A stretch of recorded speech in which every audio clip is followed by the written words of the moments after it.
Hello, kings and queens. It's Wisdom's daughter. Good evening, everyone, and welcome back. Welcome, welcome, welcome. Let's see who we have with us on this evening. Hello, Eve has many faces. Laurenda Smith Stanford, D Dub, Joanna. How are you? So, y'all, we are going to get right into this topic, and whoever joins, but I don't want to delay. Hello, Shay B. That's right, it's showtime. So, if I can get some popcorn emojis in the chat, let me know that you guys are ready for this discussion because we're going to be talking about surviving Nesto. Y'all, another victim has come forward with a very chilling tale about her 2016 encounter with Nesto Molesto. Hi, Ebony Woods. Hi, D. Sree. D. Reese. Obsessed with the mess. Hi, Shay. How are you? So, let me just start just with this. This video might be very triggering, so I just want to give you a fair warning. There also is explicit language, very explicit language in this particular video. It is not for kids, okay? So if you are on your phone and you don't have earbuds in, or if you're on your computer or your iPad, you need to get the kids out the room. This is not going to be one of those lives. We are about to get into, it's going to get real quick. Let me just say that. Hi, Sandy. Hi, Tanisha. Hi, Glorious Love. How are you? Um, Another victim has come forward, and I waited a couple of days to cover this story because when this young lady told her story, I had so many flashbacks. It hit me like a ton of bricks. I don't want to give the story away because we're gonna listen to it, and I have heard your cries. People have told me that I interrupt too much or talk too much. Let the video play. So we are going to listen to this story because I can't tell her story for you, but she said some things that really triggered some things that happened with me in my past. When she talks about, being alone with the room that she realizes is a predator, her heart palpitating, trying to figure out what she can say, what she can do to get out of this, knowing that, something bad is about to really happen. I was that girl in the car. Okay. I was that girl in the car who realized the doors were locked and I was trapped. And so, hi, LG. Hi, DeVray. Hi, Bunny. And so I needed some time to process and to prepare to go live because I am also a victim of SA, and from a small child, a baby almost, okay, and then again in college, okay. I was very naive. I grew up quite sheltered, thought I knew everything. Got to college, went to an HBCU, and I fooled around and I found out. Okay. I thought that people said what they meant, that people were honest, that they had integrity. That's how I was raised. And I learned real quick. You will get hurt out here in these streets. So, anyway, let's get on into it. Let me go ahead and share my screen. Some of you have heard about this story because it's been covered by some of the other queens. And we're going to talk about it from the Wisdom's Daughter perspective. Okay. So like I said, we are going to let the video play. I may jump in here and there, but I really want this young lady to tell her story, and then we're going to talk about it because we often talk about the teacher. We often talk about, let me get some of these comments up here. We often talk about the R victim and the real estate agent. Okay, but this victim encountered Nesto and was victimized by him in 2016. And it's taken sis all this time to get up enough nerve to tell her story. And it's sad that she had to come back on for a second video to counter and to refute the victim shamers. Okay. And let me say this. We are not going to be doing any victim shaming. We don't do that over here. And I know I'm preaching to the choir because I don't have subscribers that do stuff like that. I love you all. I'm thankful. But no, we're not going to do that. We have all been in situations where we didn't make the best decisions. Hello, King Tony, y'all. Tony is in the building. Hello, Lita. Thank you so much, and welcome to the Wisdom's Daughter family. She was recommended by infamous Sylvia. You watched us go to the salon. Awesome. Well, welcome. We're getting into some realness. I know I clown and I joke, but this is a very serious issue that we're going to be getting into. Hi, need to know. New to the chat. Well, welcome. Welcome, welcome. So, wisdom ambassadors, please welcome anyone new to our chat. Make them feel welcome. I don't believe I have any mods on right now, but that is okay. Um, that is quite all right. And Honeybee, hello. Okay. So, what we're going to hear is a young lady who found herself in a desperate situation, and unfortunately, she was preyed upon by Nesto molester. Okay, guys, give me just 1 second. I just need to do something here. Just 1 second. And so, as I said, no victim shaming here. It's bad enough that this young lady had to come on her own channel and to speak out against those who were kind of blaming her and making her feel like it was her fault, and it wasn't. It was nothing that she did that was wrong. Nothing that she, of course, we've all been in situations where we could have done something different, but what happened to her was not that fault. And as I said, I also was that young lady in the car trapped and who couldn't get out. All right. So, all right. Actually, I can't even see on this side. Sorry, y'all. So I have two mods on. I've got Tony and Shay. Your rent should have come up because I've just made you a moderator. Okay, love? Shay B, I've just made you a mod if you're still on. All right. So let's get right on into it. Right on into it.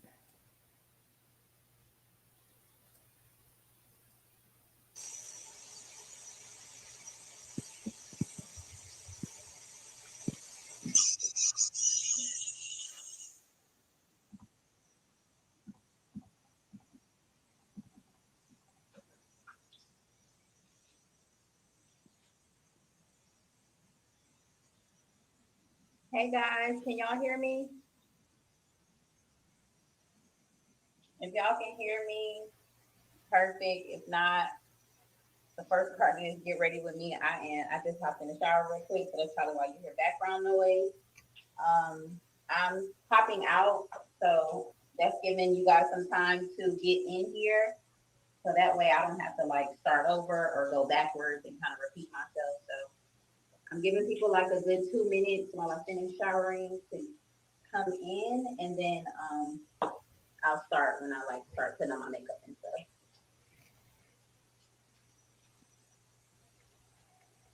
Hey, did y'all get a chance to read the descriptions to kind of like know who the story time is about?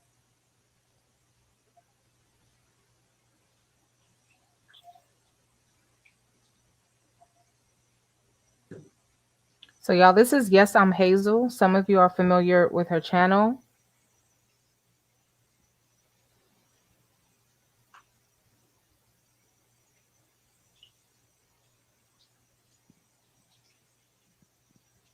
If you haven't, read the description of the video. It'll kind of give you a little tidbit about who this story time is about.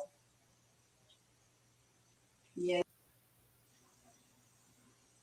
yeah. So if y'all ready, y'all know exactly who this is about.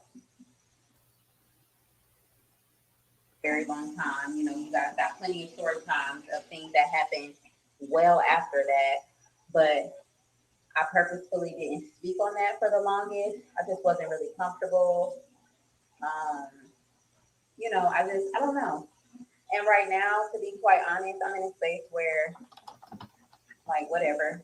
Y'all know me well enough by now to know that certain shit I'm not ever going to sugarcoat. And if it happened to me or it was a part of my experience, I have every right to speak on it. And for the longest, I just felt like, why? But I'm like, whatever. It's a story time. It happened. And I got through it. And yeah, I'm good. Anyways, I've been good. But why not share the story with y'all? Why not give you guys a little background about what happened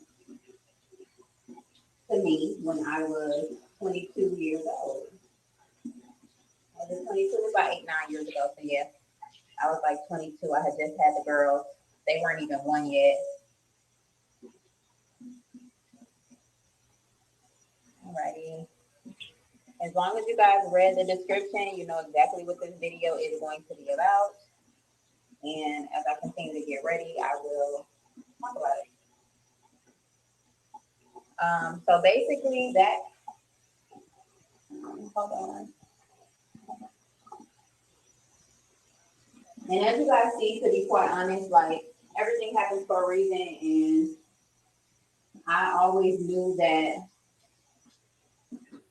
like ugly people and the ugly shit that they do, like it always comes back on them. Like it might not be today, it might not be tomorrow, it might not even be next week. I know things that I've done that were ugly in the past, I've got my immediate karma for it. But you know, sometimes that shit takes a long time, and sometimes it just it's not when you expect it, or you know, when you think it's going to happen. It just happens when it's supposed to happen.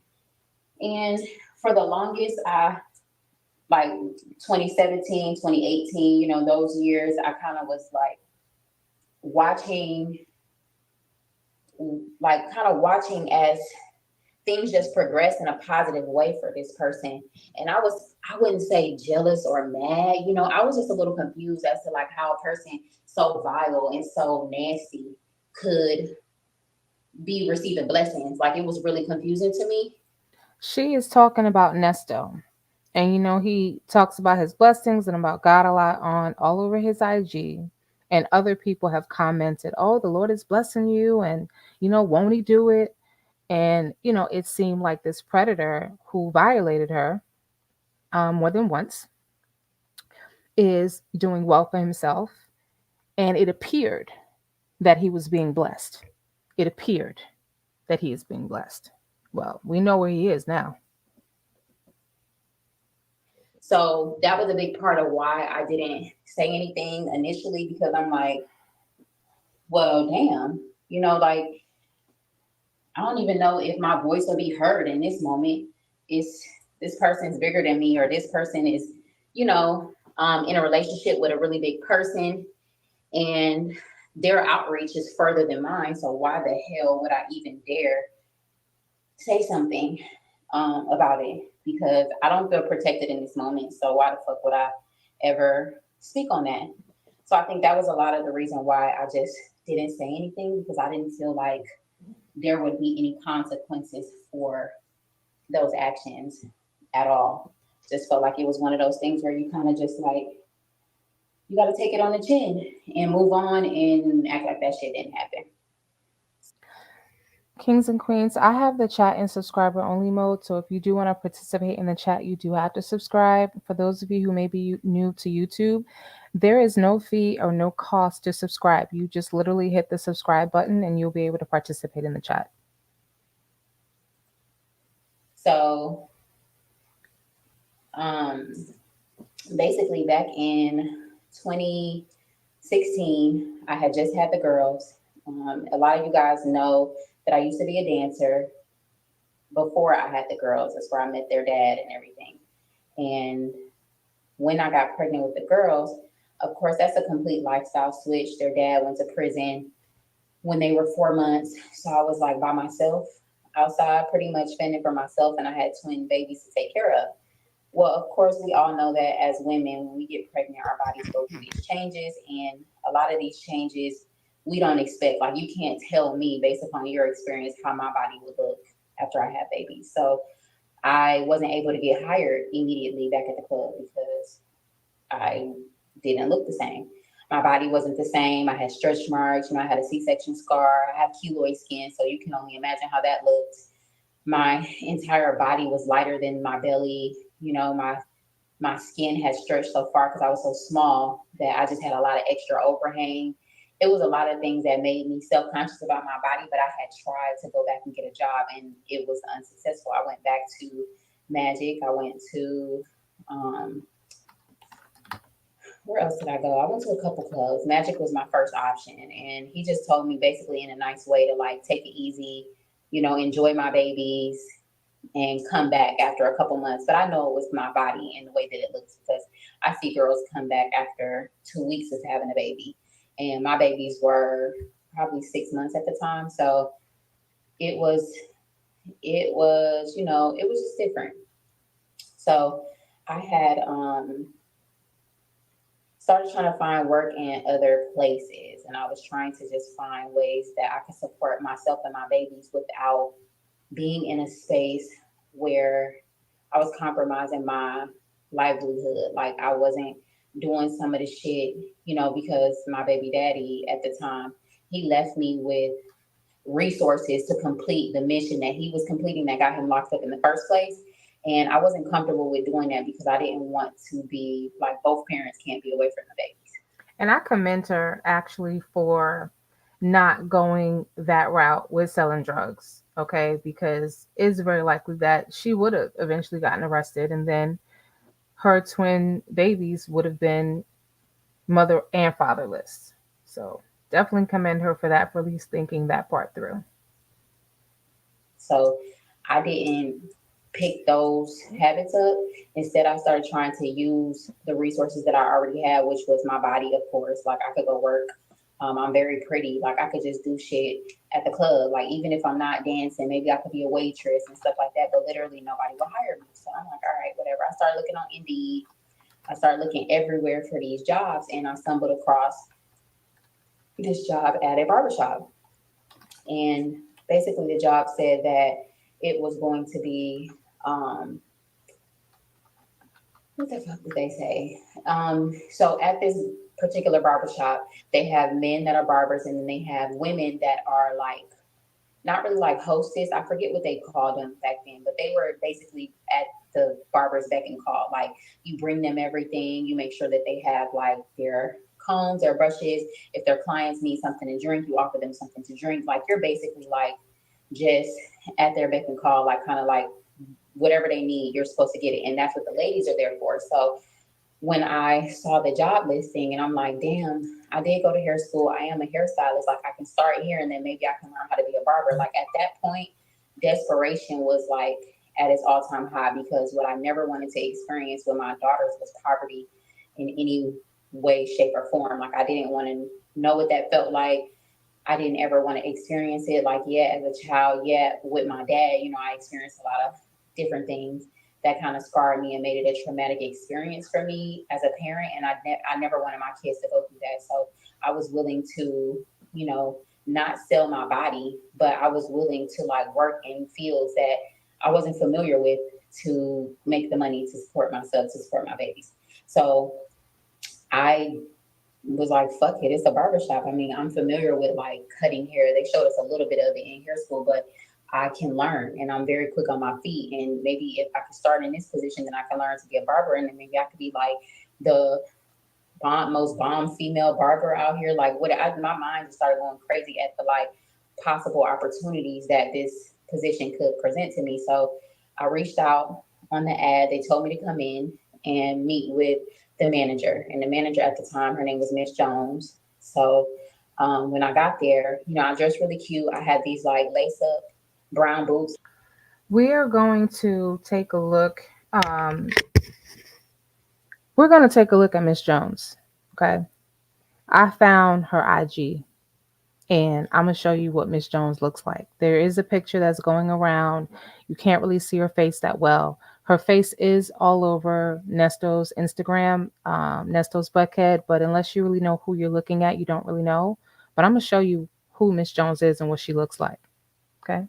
After this is over. And we'll look at a couple of other things that I found.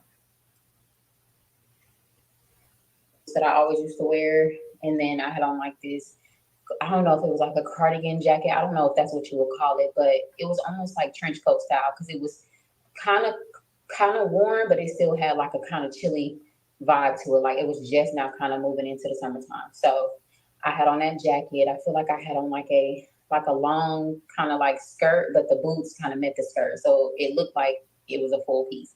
And then I had on like a cute little top. That's from what I can remember.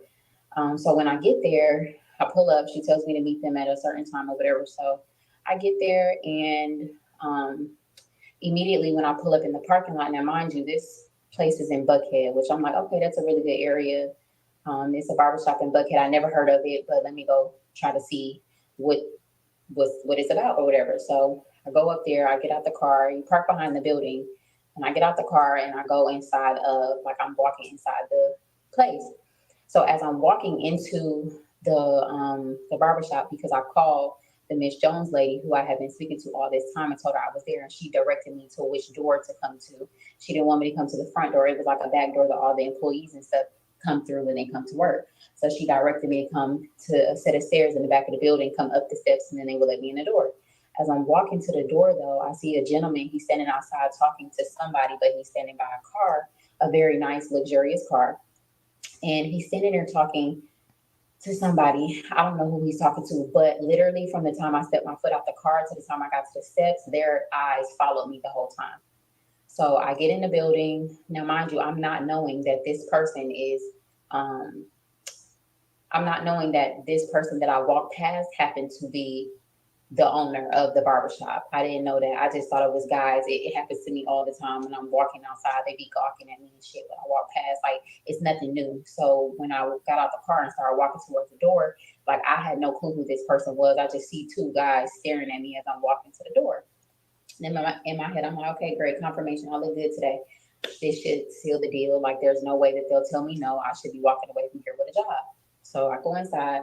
I meet with her. She asks me all these different questions about me, what my background is, what I used to do, why I want the job, have I ever cut hair, um, like, just all the like random interview questions or whatever. So I'm like, I'm answering all the questions and stuff. She seems like cool people. She's in like a little office.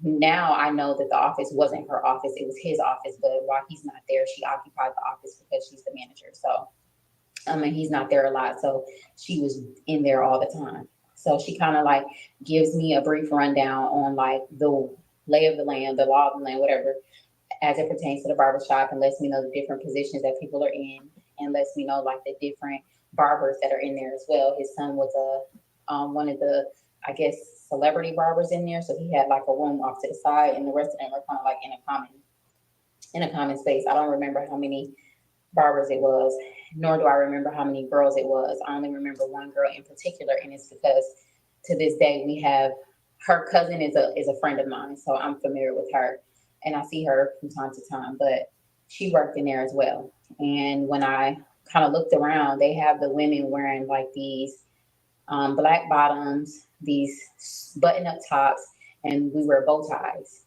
and it's almost like butler style type of thing. So I'm kind of just like peeping the way that everybody's dressed, and they have like this dress code and stuff. Now, Miss Jones lady that I'm speaking to, she too has on like these thigh high black boobs. Like, she's dressed kind of fly, she's cute.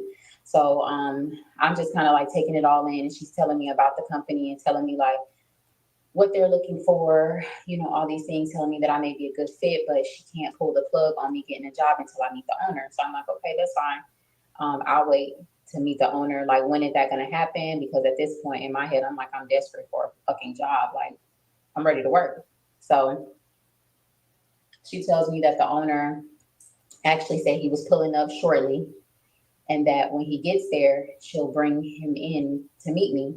So this interview probably lasted like 2 fucking hours, to be completely honest, y'all, because it started off with her just introducing me to the job and showing me around a little bit, and then we ended up waiting a little bit, and she stalled for time for him to come. So when he comes in, I realize it's the same guy who literally watched me come from the car to the door. So I was like, oh wow, I just saw you in the parking lot. And he's like, yeah, yeah, I saw you too. You look nice. I'm like, thank you. So he's like, yeah, so basically asking me the same questions that the Miss Jones lady was asking me, like, what am I looking for? What is it that um I wanted to do there and all this stuff. So I kind of give him a brief rundown, the same thing that I gave her this time. I'm just, addressing him as the owner, because now I really want to get the job, and you're the owner, so you can really pull the plug on it, not necessarily her. So I'm like telling him my background and what I essentially want to start doing, but I do want to get into maybe learning how to be a barber, and just figuring out how I can be the best to the company, basically.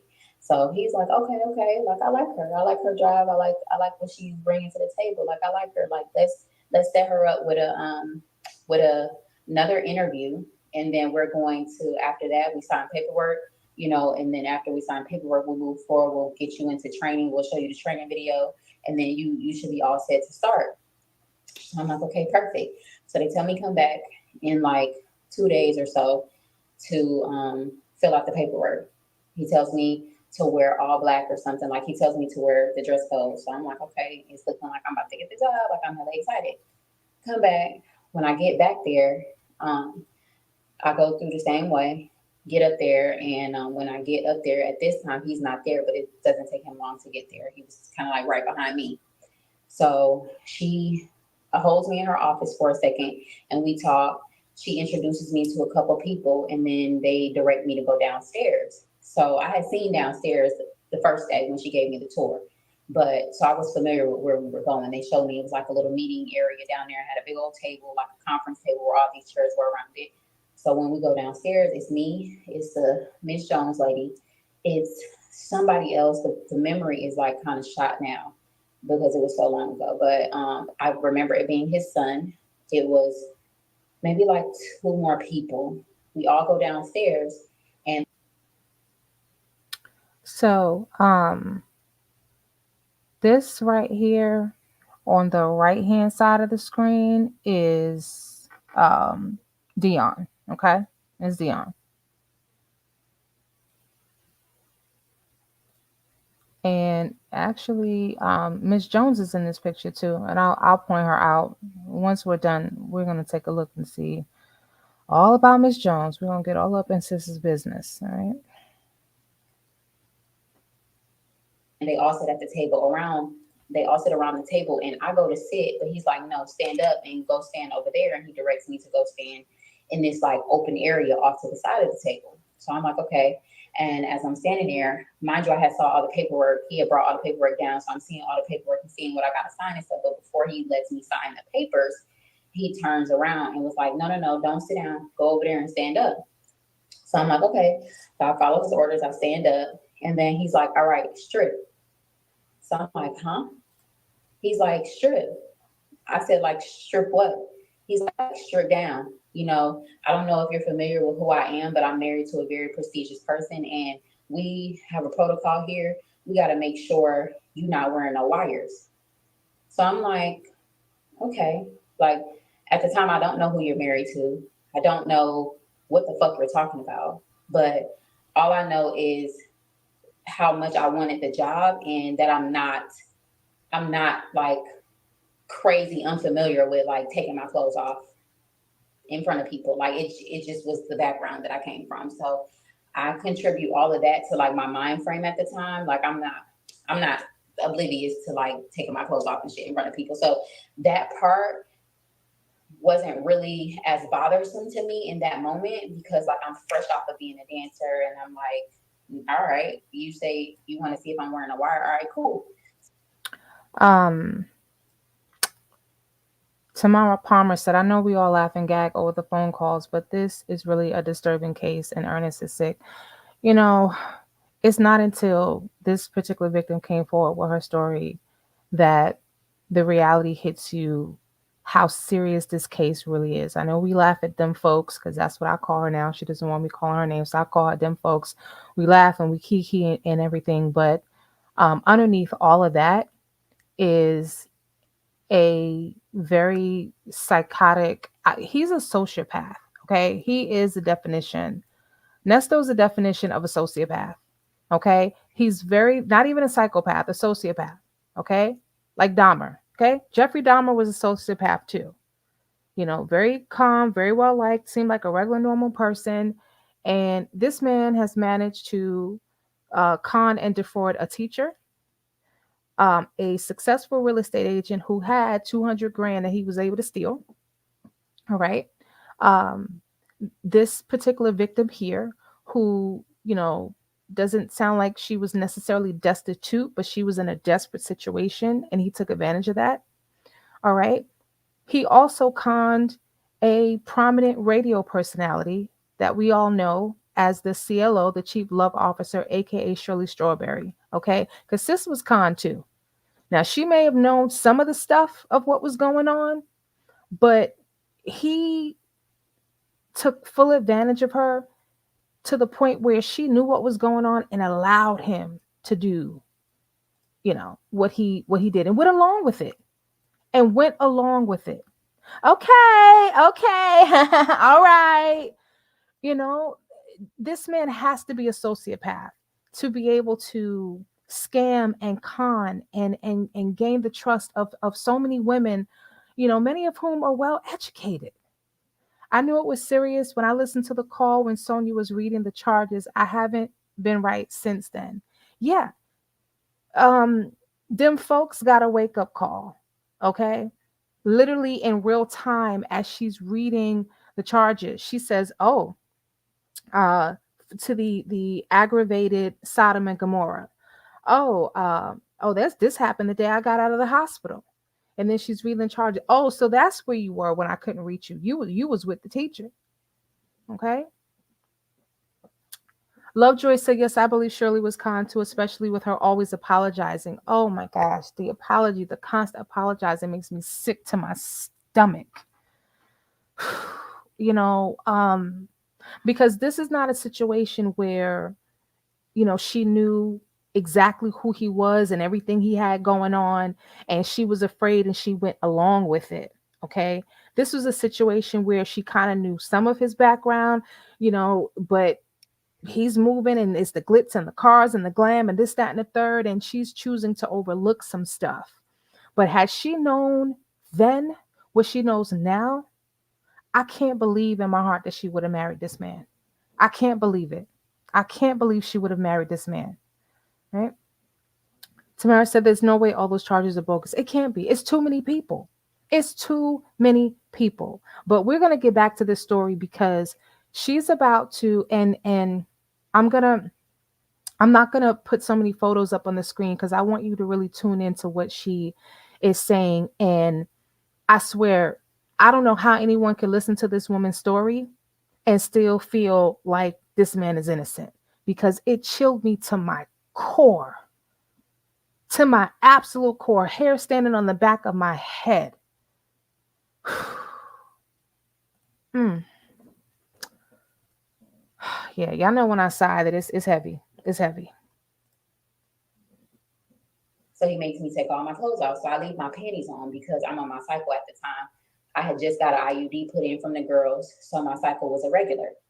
So I'm standing there, and after I strip down and show him like my boobs is out, my belly is out, and mind y'all, I just described to y'all what my belly looks like. So I'm a little self conscious. That's the only reason why, like the whole stripping thing was a little degrading to me because I just knew my body wasn't like how I'm normally used to showing my body off. So he had me standing there. So he proceeds to ask me questions while I'm standing there with no clothes on. So I'm like bending down to try to pull my clothes up, and he's like, "No, no, no, no, no, stay right there. We're not done asking you questions." So now he wants to talk to me while my clothes are off. So I'm standing there and I'm just answering the questions or whatever the questions are. It's not that many. And then he basically tells me like, yeah, he tells me a little bit of background. He never tells me who he's married to, but he basically tells me that it is it's a very prestigious person and they can't have nobody in here wearing wires because they handle strict business and all this type of shit. So I'm like, all right, I mean, whatever. So cool. Fast forward, I put my clothes back on. Mind you, all of them sat there with a stone cold face. Nobody said nothing. He told me that it's the way that it works. He told me that every single woman that was in that facility went through the same thing. Every single person, to be quite honest, men and women, there was no discriminating. Everybody had to go through the same protocol when they first come in. It has to be a trustworthy environment. And everybody gets checked the same way. So I'm like, all right. In my head, I'm thinking like, okay, well, I've never been in this in this whole dynamic of being around a person with a prestigious, marriage or whatever. And maybe this is their protocol. Like I'm completely ignorant. I'm completely oblivious. Now I know it's bullshit. But like back then, I was just like, maybe that is the protocol, especially when you tell me that everybody else went through it. And I see that there are women upstairs smiling and laughing and kicking like this can't be some fucked up ass job where these women like in my head I'm thinking like there's no way a woman would stay in this and be uncomfortable. Like they're upstairs smiling, they're upstairs laughing, like the girls are telling me that they love it. They're like telling me how they maneuver around and how they get extra tips. So it's like, I'm like, all right, well, in my head, all of that's playing in my head. Like, okay, well, maybe this is just a normal thing. This is some crazy shit to me. I've never experienced this before, but maybe this is like what happens when you get to the top. Niggas gotta literally strip search you. So I'm like, okay, whatever. Put my clothes back on, fill out the paperwork. He tells me that I officially got hired, that my start date was like in a couple of days or whatever. So I'm like, okay, cool. I'm excited about it. Completely like block that whole shit out my mind. Like, all right, um, now it's on to making, making the money. Like now I can support my girls. Now we can like start getting back to normal. Like I got a job. So it was like a breath of fresh air to me because again, I was not trying to experience that with my babies. They are innocent. They ain't asked to be here. I made some fucked up decisions. So like now you gotta just do what you gotta do to get some money in your pocket so that you can take care of these kids. So that's really was my mind frame of just like trying to like keep myself afloat. So once I got the job, I was like, perfect, I got the job. Okay, cool. So we fill out the paperwork. Paperwork is just like some regular hiring paperwork. After we fill it out, we all go back upstairs. They give me another tour. This time it's more people in the barbershop. So they kind of actually introduce me to people. They let me, excuse me, they let me know where I would be able to put my stuff. I let him know that I still do hair. I asked him if I could take a couple clients because I still had some dancer clients that would come see me at my house. But since I would be at the barbershop, I was like, is there any way where I could service my clients? He shows me like this room to the opposite side of the barbershop that kind of like got a little station set up and I could like do hair right there. It's not like set up for me to be a stylist, but it's enough. It got an outlet, it got a mirror, so I could just pull a chair over there and do hair.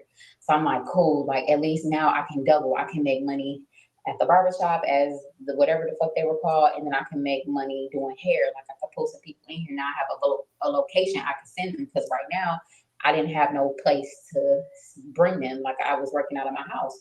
So I come to work, and I probably come to work like 2 or 3 more days before Miss Jones hits me again and was like, "Hey, we got to set you up with the training video.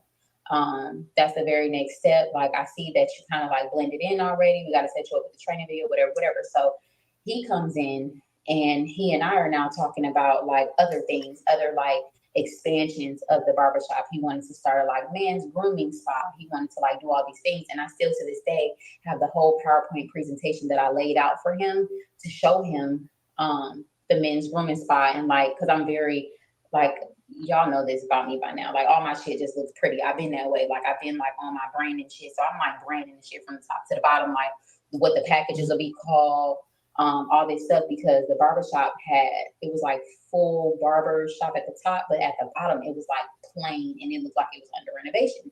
So it was going through some stuff and he told me he wanted to turn that into like the grooming spot. So he wanted my input on certain things for the grooming spot. So once he put that in my head, I'm like thinking of a whole nother avenue I can make money. So I'm like, yeah, and then I could, if you're comfortable with it, I could manage it. But right now I'll work on just like putting it all together. I came up with the packages. I came up with the names of everything. I came up with the descriptions. I came up with everything and I put it all in a PowerPoint presentation. I was working on it for like a few fucking days, staying up to the wee hours of the night, just putting together this like mini PowerPoint presentation and kind of like doing something that I'm not even familiar with because I don't know shit about a barbershop. But I was like Googling stuff. I was looking at pictures that he had and I was trying to like put it all together. So she tells me we got to do the training video. That same day, she tells me, well, he comes and we're all having like this conversation in the office. And I'm telling him like all the different ideas that I have about everything. He's also telling me that he got like a fleet of cars. They got this other barbershop that they about to open in LA or like some West Coast shit. They about to do the car service where like they're gonna have all these like luxurious fleets of cars that they're gonna be moving back and forth, and he's gonna give me a car, after we get to a certain point in the business. Eventually, hopefully, I can work my way up to being like Miss Jones, and Miss Jones drives the company car. It's a nice ass Benz and all this stuff. So it sounds good. So I'm like, all right, like I'm getting all excited. Like, yes, this is like, the first part was a little awkward, but this seems like a pretty legitimate, business. This is crazy. Okay, I like it. So the next day comes and I come to work. And when I get to work, I'm dressed how I'm supposed to be dressed. He's not there. Miss Jones is there. She kind of like walks me through what I need to be doing. and then lets me know that today is the day we're going to go watch the training video. So I'm like, okay, I'm thinking the training video is just like on some random TV in the office. They just got to, once everything dies down and they don't need my help anymore, we're going to go over to another room and then pop the video into the TV. I'm not unfamiliar with training videos. When I worked at Victoria's Secret, when I worked at these other places, they make you sit in the back, pop some shit in the VCR, and you sit there and you actually watch it. It's so annoying, but I just figured it's clearly some protocol and shit that they're not able to physically explain to me. They just want me to see it.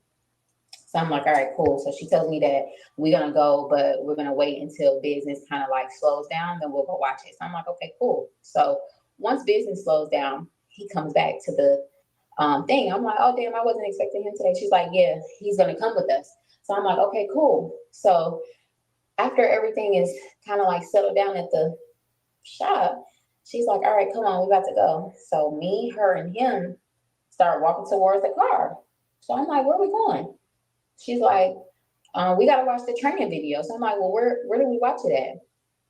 He's like, you're just asking so many questions. You're so intuitive, or some shit like that. He said to me, like basically, like stop asking all the fucking questions. Kind of sort of is Inquisitive. what it was She giving. meant inquisitive. So I'm like, okay. He like, shit, you trying to work or not? I'm like, yeah. So he like, all right, just come on, just trust us. Like, come on, let's watch this shit. Let's get it over with because we got work to do. We got money to make. Blah blah blah. So I'm like, all right, whatever. I go with them. We leave out of the building. We get in the car. We start driving to a apartment complex. So when we get to the apartment complex, apparently this is where the Miss Jones lady lives. Um, and she's like, yeah, we're just gonna watch it at my house real quick because we don't, basically some excuse that they gave me about why we're watching it at her house opposed to watching the shit at the office. So I'm like, all right, we get to her house. In my head, I had never seen corporate living before, but all I could immediately point out was the fact that it didn't look like she really lived there. It looked like she was living out of a suitcase, and she just kind of like, it was already furnished when she got there. Like it wasn't nothing that she furnished. It was very nicely furnished, but it didn't give like a woman furnished it. It gave more like corporate furnishings or whatever. So as soon as we walk in, we walk past the lobby area, and I think something was on that night, like a game or a fight or something, because people were sitting in the like little main area watching it, and she spoke to some of them as she came in. So I'm like, okay, she clearly lives here because people know her. So we go in, we go to her house. As soon as we get in the house, he's like, all right, let me get your phones. So I give him my phone, and Miss Jones gives her phone, and he takes his phone and he puts all of them in the freezer. So I'm like, okay, like in my head, I'm like, this shit is kind of weird, but this that fucking prestigious lifestyle. Like, I don't know who the fuck he's running from or like what the fuck is going on, but like, why the fuck is he putting our phones in the freezer? I'm like, what's the freezer for? He was like, oh, it blocks the cell communication, so anything we talk about in here is confidential. Like they won't be able to, yes, put my shit in the freezer. So he's like, they won't be able to like actually trace the phone. Like they can't tell that we was here. So I'm like, okay, like that's different. So we standing there for a second. The motherfucker tells me to strip again. So I'm like, why am I stripping again? I just did it. He's like, again, I told you before we had these type of conversations, like I need to be making sure that you're not wearing a wire. So I'm like, I'm not wearing where am I going to get a wire from? Like, why would I be wearing a wire? I'm like, damn, now I'm looking at Miss Jones. I'm like, did you have to do this many times? She's like, girl, it's just protocol. He's very paranoid. Like, it's just protocol. So I'm like, this shit is crazy. So now I'm kind of like annoyed. Like, this shit is annoying me. So I go to the bathroom. I strip down again. They're sitting on the couch in the living room. So I come out of the bathroom and I'm standing there. He's like, the panties. I'm like, again, I can't come out of my panties because I'm on my period. So I'm not taking my panties off. He's like, all right, man. So what, for real, right? Why do you really want this job? So like at this point, I'm so frustrated that I start crying. I'm like, I'm getting really frustrated because it seems like you guys are just playing with me and you're not really like wanting me to work. Like the whole strip down twice, like, okay, you did it the first time. You saw that I wasn't wearing a wire. Not like we doing this shit again. I don't even know who you're married to. Like this shit is kind of irritating me. I'm doing this shit for my kids. I don't want to be homeless. Like I don't want to be living like that. Like at this point, I'm like so much. I'm like filled with so much emotion that I am like crying at this point and I'm so irritated and I'm just getting so angry like at the fact that y'all keep doing this shit to me. And I don't know how many times I can prove to you that nigga, I'm not on that. I just want to work. So after he talked to me or whatever, we talked for a split second. I forget what the conversation was about in depth, but basically, like, I do remember crying. I do remember explaining to him again for like the fifth fucking time why I wanted to work there and why I wanted to like be a part of the team. And I see what you got going on. He used to big up the fact that he was like the only black barbershop in such a prestigious area of Buckhead, and he's this and he's that, and his business, he can't tarnish his business. And he used to scream that shit from the top of his, like, this is prime real estate right here, and I'm the only black man that's right here in the middle of prime real estate. They usually get this shit to the white man. I can't have nobody coming in here basically sabotaging what I have, all this shit. So I'm just like, all right. Like, I understand where you're coming from, but that's not my MO. I really just want to work. I really just want to take care of my kids. Like, I'm really trying to get past this point so that I can get on to like making my money, because this is like kind of annoying. Like, I could be in there working right now. Right here, you told me I'm watching a training video. Like, I don't even see the training video. He's like, Miss Jones makes up some excuse like either Because there wasn't no training video. Okay. She was the video. Okay. She was the training video. She just didn't know it. She was about to be the training video. the TV's not working or the shit not pulling up, some bullshit. So I'm like, all right, so like what's next? So we talked for a split second again, mind you, the whole fucking time I don't have my clothes on. So after that, I'm like, all right, can I put my clothes back on? He was like, yeah, go ahead. So I guess they could tell like the temperature of it. They wasn't like, I don't know what the fuck they planned on doing to me, but it just wasn't given like do that shit to me. I don't know if it was me crying. I don't know if like they expected me to be a little bit more witty. I really don't know what they expected from me, but it just didn't go, I guess, how they thought it was going to go, or like as easy as it was. Cause both of them, I could kind of see them both looking at each other. And then they both was just like, yeah, put on your clothes. All right, come on, let's go. I think maybe it would have went differently if I removed my panties or if I wasn't on my cycle and I told him that. Cause he's like, your panties. And I'm like, I just told you I'm on my cycle. Like, this is like, what the fuck? I'm still on my cycle. So he's like, okay, like you could tell he's like, you fucking lying, but he can't tell for sure. So, I'm just like, okay, well, cool. Like I maybe because of my period, y'all didn't go the next step with me, but whatever it was, they let me put my clothes back on. They took my phone out the freezer. That bitch ice fucking cold. And we leave out. He leaves me and Miss Jones in the little common area where people was watching TV for a second. And then we leave and we come back to the office. So when we get back to the office now, this time, I'm like getting a little, like now I'm feeling a little weary about it. Now I'm feeling a little weirded out about it. I don't want to tell my mom. I don't want to tell nobody because, somebody asking you to take your clothes off twice now, like, and you just keep doing that shit. Like, what the fuck is wrong with you? Like in my head, I feel like that's where my mom was gonna go. Like, at what point was you gonna like wake up and be like, hey, this shit ain't right, like that, why the fuck he keep doing that to you? But in my head, I felt like nobody was going to understand the hunger that I had to get a job, to like work, and the fact that like the job was like so close to me and he was just asking me to take my clothes off. In my head at that time, it was like, I mean, he's just asking me to strip. This is nothing new. I've been doing it for like X amount of years in my life. Like, this is not new to me. It's just annoying because it's like you keep doing it for the sake of this fucking wire, and I don't have on no wire. I don't know who you're married to. So at this point, when I get home, I start like Googling his name, then I see who he's married to. So I'm like, all right, now I'm doing extensive research. Now I'm like really like figuring out everything about him, figuring out who he's married, like all of this shit. And it's just not adding up to me because I'm like, bitch, I would have thought you was married to somebody the fuck else, but I don't even know this woman. Never heard of her. Don't know what the fuck she does. I have no clue what her accolades are and why the fuck anyone would care if you're in a vicinity with her. Like, who is she? Like, this motherfucker don't even look like she walk around with security. Like, who is she? In the name of who? Steve Harvey? Like, what are we talking about here? Like, who the fuck is this lady? And the fact that he's doing it. So that's what, like, after I started doing my research, I started getting annoyed with the shit. Like, all right, this shit is starting to actually piss me off because you acting like you really married to somebody for real. And like, if it's the person you fucking married to, I don't even know this fucking lady, nor do I know her accolades to give a fuck about anything y'all got going on or to sabotage it. Like it was, I'm like, who the like, so that irritated me. So moving forward, I started moving a little bit more. I started moving a little bit more cautiously around it, because I'm like, all right, this motherfucker playing with me. I guess he didn't think that I was gonna look his name up. I guess he didn't think that I was gonna like try to see who he's connected to. But it's only a certain amount of times you're gonna fucking make me strip, and I'm not gonna have to figure out exactly who I'm dealing with, because who are you?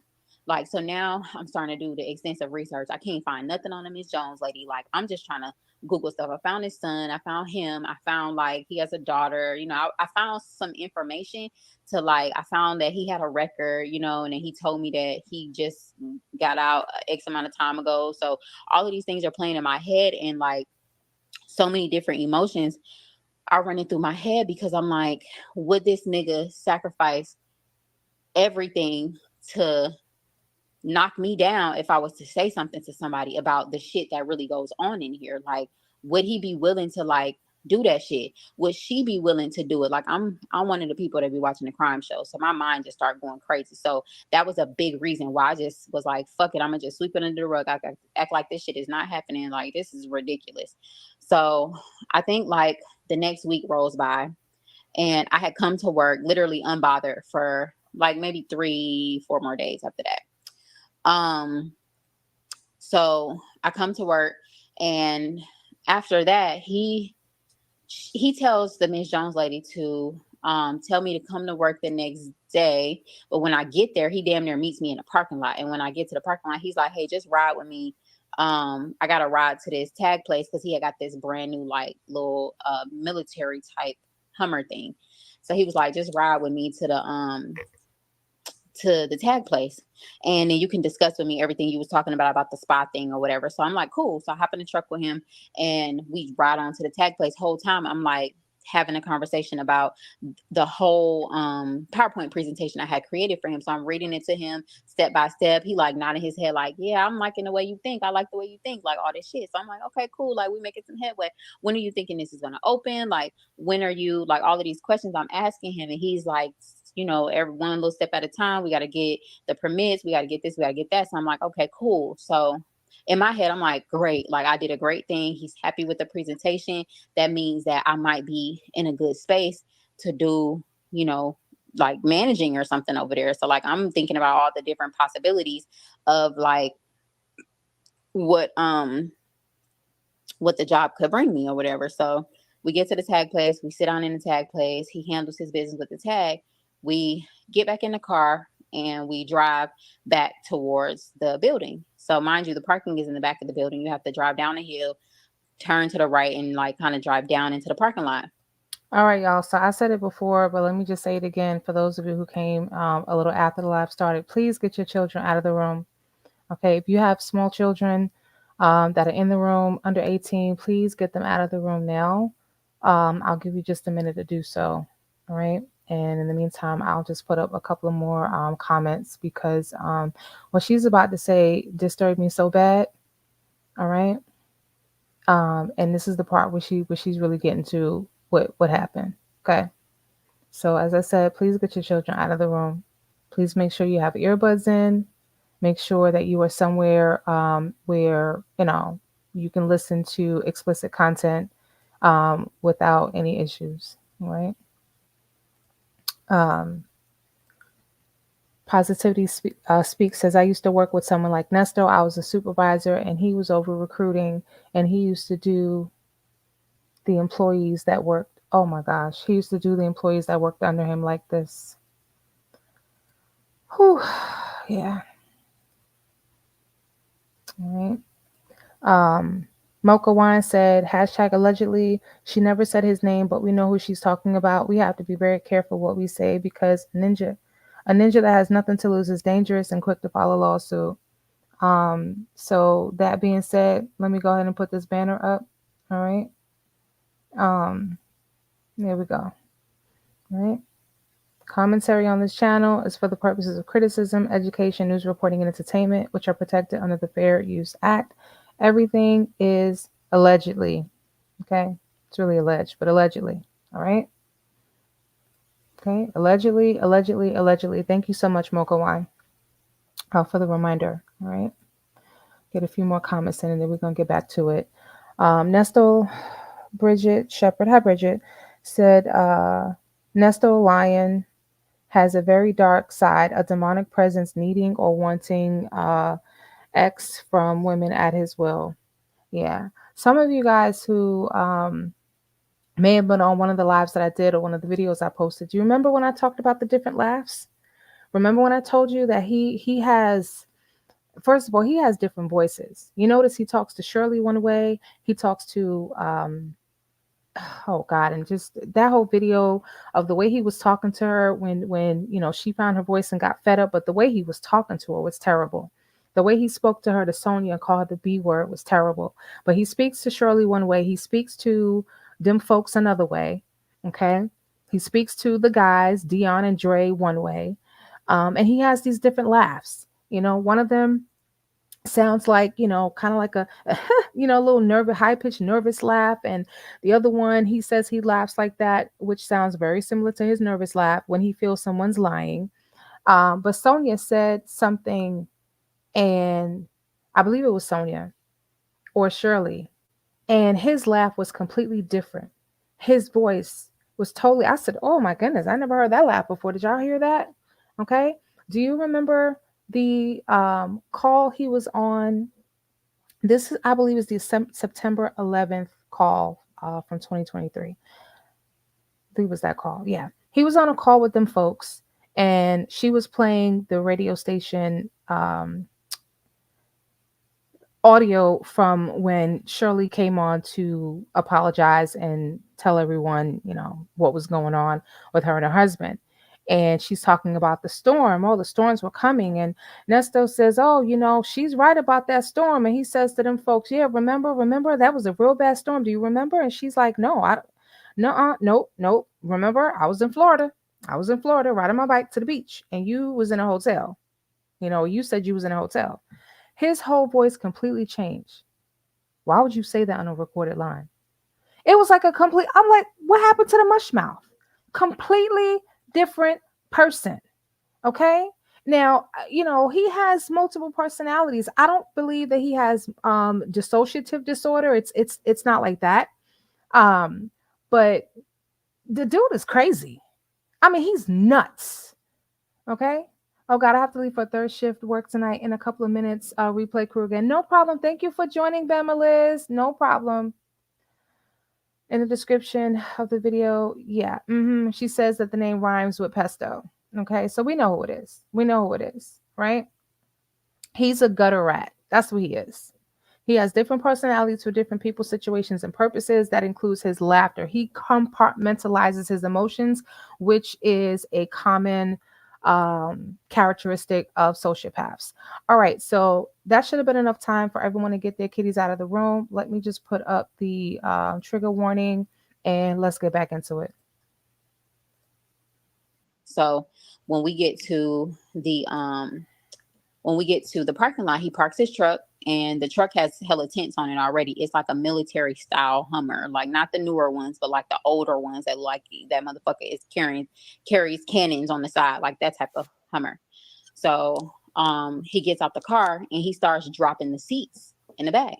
So, and then when I look behind me, I see that there's a TV back there, like how people be watching TV in the back of the truck. So I'm like, oh well, I don't know what the fuck he's doing, but maybe he got to go pick up some shit. I don't know, but he's dropping the seat. So that shit didn't even bother me. I'm still on my phone. I'm like texting. I'm like looking through something. I don't know what the fuck I'm doing, but I'm not paying no attention. But I kind of like am, but I'm not. Like it's not alarming me. So he drops the seats or whatever. He hops back in the truck, and when he hops back in the driver's seat, he said, "All right, go ahead, hop in the back." So I hop in the back, and I'm about to like bust the TV down. Like, okay, so maybe this is where he wants me to watch a training video. We in the back of the parking lot. Like, it's no way that he's being weird. Because we're like, it's kind of like public right here. He didn't drive me to no alley or nothing. He got me like right here in the back of the fucking, like my car is right here. So I get in the back and he was like, all right, strip. So I'm like, no. I said, I'm not doing that shit again. What am I doing it for now? Like, for what? He said, cause we finna fuck. Just like that. I kid you not, on my kids. I will never forget that shit for as long as I fucking live. I will never forget the tone. I will never forget the look in his fucking eyes. Nothing. Like, it was It was plain as day. That shit had my heart beating out my fucking chest because now I'm in your fucking trunk, basically. And what the fuck are you talking about? Because as soon as I started like going back at him, he started like basically like getting with my energy. He was like, because we finna fuck. And I'm like, huh? No, I said no. Why? No, we not. Like what? At this point, like I've never experienced this before where I've been in a sexual encounter with a person that I didn't want to have sex with. So this was like new to me that it startled the fuck out of me. And I felt like this motherfucker finna rape me. Like it's nothing else. I can't do nothing. I'm literally at his mercy. I'm in his fucking car. He's locked the doors. Like, what am I gonna do? So I'm just like, why? Why? He was like, I told you that in order for you to take on this position at this job, you gotta be me. Miss Jones, when I like I told you, when you see Miss Jones, that's me. That's me right there. So if you ever need anything, I told you you need to reach out to Miss Jones because that's me. But in order for you to be in that position that you want to be in, and I asked you several times if this is really what you want to do. I asked you several times if this really, where you wanted to be and blah, blah, blah. Like, so you told me you was with it. You told me that that's what you wanted. You told me you was hungry for it. So in order for you to be me, I'm gonna have to come in you. So I was like, whoa. Um, um, what? Like, I'm just confused. Like, y'all, I was literally flabbergasted. I was literally speechless. I was scared as fuck. My hands was shaking. My legs was shaking. I didn't take off a lick of fucking clothes. Like, the first thing I opted for was like, I'm on my period. Like, and literally you can hear the shaking in my voice. Like, y'all, I was so fucking scared. So I'm like, I'm on my period. Like I can't do that. And he was like, you've been on your period for 3 weeks now because he's been counting from the very first time he made me take my clothes off that I said I was on my cycle. So you've been counting my period this whole fucking time. He like, you've been on your period for 3 weeks now. That's not like that can't be true. Ain't nobody on their period that long. So I'm like, okay, well, I am because I just had an IUD. I just had twins and my body is irregular. So I'm still bleeding. And he was like, hold on, I need my charger.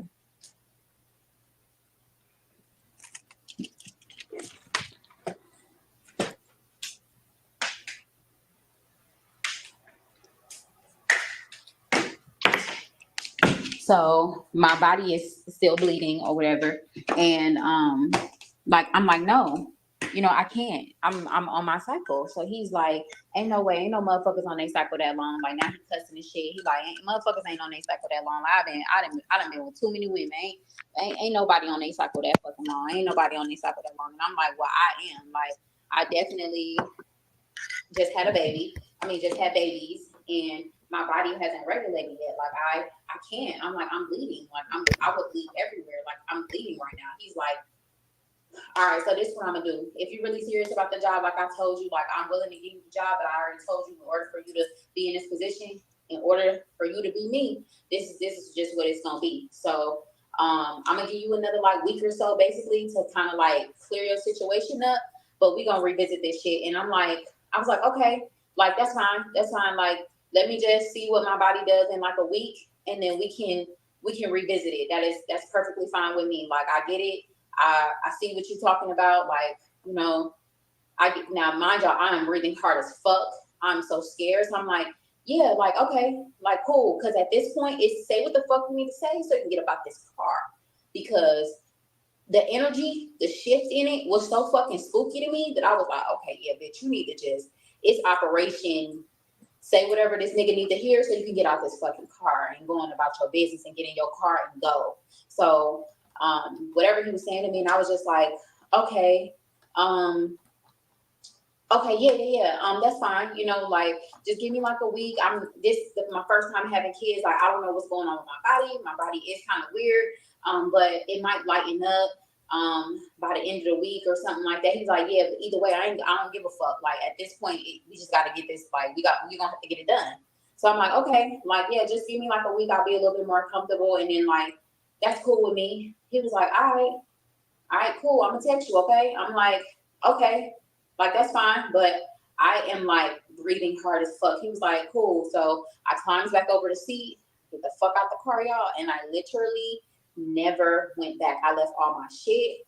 I didn't have not. I took all of my hair equipment that I had spent so much money on, and mind you, I didn't have no money to be spending like that. I hadn't been paid from them from the hours that I had put in. I didn't really have no money for real, which is why I was going so hard to get the fucking job in the first place. All of my hair equipment, my combs, my flat irons, things that I had spent a lot of money on, I left it in his barber shop because I was doing hair from there. So like I was fucked up. I just left. I never went back. I never spoke to him. I never texted him back. I never said nothing to him. I called my mom finally, and I had finally told my mom, and she was in tears. And I just told her, I'm never going back, mom. Like I don't want to go back. I don't know who this person is. I don't know who he knows. Like I just want to sweep this shit under the rug. I never, ever, ever want to see this man again. Like I've never been in this situation before. That shit could have went crazy for me. Like I don't know what the fuck I got myself into. Like all I wanted was the fucking job, mom. Like all I wanted was to work to support my babies. Like at this point, I'm hella emotional because I'm like, how the fuck could a person be so sick? How could he be so sick? And he has a daughter. Like, and then his wife is like this prestigious person. Like I was so confused for the longest. I couldn't make sense of it at all. I didn't know what to think. I didn't know who to turn to. I didn't know who to talk to. I just swept it under the rug because I just felt like that was the best way to handle that situation in that moment. Because what the fuck? What else am I gonna do? Like who am I gonna tell that's gonna believe me over him? And he's married to like, even though she ain't the top of the top, like she's in those circles. So like, what are they willing to do to protect his name? Like it was just a lot that I dealt with in that moment, and a lot that kind of like went through my head. So I just swept it under the rug and I act like that shit didn't happen, and I moved forward. And I'm like, you know what? It was a traumatic experience for me from the start to the finish. It was one of those things where like I was taken advantage of as being naive and stupid and just kind of like wanting to like make money and money, money, money, money, money. And it became like the root of the evil shit that was going on and happening to me. So that was kind of like, that was it for me. I was living at this place in the city. It's called the Altitude now, but it was called the Office Inn. My friend happened to live on the same floor as me, and she happened to be cousins with the young lady that worked at the place too. And after that happened to me, I reached out to her because her and like her gay best friend, they worked there together. And I reached out to both of them because I was confused, and I'm like, did he ever do this to y'all? Like, was this ever done to anybody else, or was this just a me thing? Because he said that he's done this to everybody. Like, so nobody had questions for me, but I asked the girl who worked there, I'm like, can you get my stuff, please? Like, can you just don't make no noise about it? Don't say nothing. Just go in there and just like put my stuff in your bag and then like bring it to your cousin's house because we live in the same building on the same floor. She's my neighbor, literally. So she was like, what happened? What happened? Like asking me all these questions. I'm like, I really don't want to talk about it. I really just want to, can you just please get my stuff for me? So she calls me back and tells me like, hey, I tried to get your stuff, but like niggas was watching me like a hawk and then asked me what I was doing. And when I told them what I was doing, they told me to put everything back and told me to tell you to come get it yourself. So I'm gonna pause right there for a second. As I'm listening to Hazel talk about her experience, in the vehicle, it reminded me, and what Nesto said to her. And I'm not gonna repeat it. I can't. I couldn't even muster up the courage enough to repeat what he said, but y'all heard it.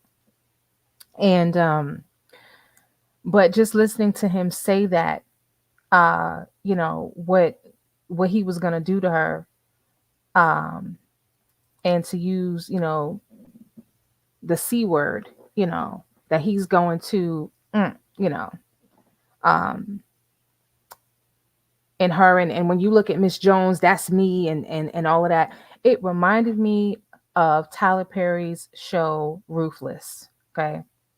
I don't know how many of you have ever seen the show Ruthless on BET Plus, about this cult, and there's this cult leader who thinks that he is God basically, and he all the males he has slept with all of the males. Okay. And the same thing he said to her about that C word. Okay. He did that to all the males. Okay. And he had one guy who was like his main guy, who was like the male Miss Jones, of this cult community. and the women were being pimped out, and the children, were being trafficked and carrying on. And um the main character, her daughter is there, and she's trying to get out with her child. But this, for those of you who've ever seen Ruthless, you know what I'm talking about. But that's what this is reminding me of. It's giving the show Ruthless. And I was actually surprised at the time that Tyler Perry would do a show like that. And I was, questioning, this is a different topic because we're not really talking about Tyler Perry tonight, but just given everything that happened with actor Christian Keys, and thinking about what's being said. And then when I saw the show that was, so strong in homosexual content, okay, and they were showing everything, nothing was censored, okay. But that's what this reminds me of. This is like some kind of satanic cult type of behavior. And I don't know if you heard what she said, but she told Nesto Molesto that she had an IUD. Okay. She said that to him when he had her at Miss Jones's apartment. And, she's like, well, I have an IUD. I'm bleeding, blah, blah, blah, blah. And so, in his nasty, freakish mind, oh, cool, I could do that and don't have to worry about, getting this young lady pregnant. It's absolutely sickening. It's like, you can't even make this up. You can't even make this up. And the fact that this girl was so terrified to even go back and get her stuff, yeah. Somebody said it earlier that she was spooked. Um, who said it? Lovejoy. That means that she was super spooked. What a shame. Yeah. Oh yeah. Okay. So I didn't listen to her second video where, she was combating some of the negative comments. I believe her. I absolutely believe her. When she talks about her heart was beating out of her chest, she couldn't control, the shaking in her voice. Oh yeah. Oh yeah. Okay. Um so there's just a little bit more for us to listen to, and then we'll talk about some things. Um I understand why she didn't say anything. You don't want to talk about it. You just want to try and forget. Absolutely. Absolutely. I wonder if he was ever that vulgar with Shirley. Well, did you guys hear the call where he said, don't make me spank you when I get home? This is the call where Shirley was fed up and she was, talking to him a certain type of way. Hi, succeeding too. How are you, love? Um, Talking to him a certain type of way, and he said it multiple times. And I'm, keying and like, oh, wait a minute, what's going on here? Like, he using his toys on Shirley? Is it, something going on with Shirley that that we don't know? Don't make me spank you. Don't make me spank you when we get home. Oh God. She was probably, hi, Vicky. How are you, Queen? She was probably scared and thought that the rest of the squad will force her into it. She didn't know how far wrapped up everyone was involved in his disgusting behavior. Absolutely. And that's why I alluded to this cult situation, because apparently, the staff there knew what was going on. They knew what this was about. And some of them had gone through it and were with it. This is why he kept asking her to take off her clothes, because he was checking her temperature. Now, if she has said from jump, no, I will not be taking off of my clothes. What kind of job is this? What do I have to take off my clothes for? And she had resisted from the beginning, then he would have known, you know, probably don't hire her, or if he does hire her, he's gonna have to work on her, wear her down, or, trying to see how easy he can manipulate her. That's exactly what he was doing. So each time, and the fact that, she told him that she is a stripper. Okay, so taking off her clothes ain't really, no big thing. All right. Women, we are too quick to tell men all of our business. Okay. I've been on dates where the man is not telling me anything about him, but asking me about my whole life story. And after a while, I'm like, wait a minute, I don't barely know this person. I'm telling him everything about me, and he's not telling me anything, about him. And a lot of women are quick to tell men that, well, I was molested when I was a child, I was armed when I was a child, I was sexually assaulted, or this happened to me. And I don't know if it's, to garner sympathy, or why, or why we do it. And I'll say we because I've done that in the past too, you know. I learned real quick to stop doing that, because if it is a man that wants to take advantage of you, now he knows that you have emotional baggage and trauma that he can manipulate. He can use that to his advantage. She told this man way, way, way too much. Okay. You go on a date with the man. Oh, tell me about yourself. You know what?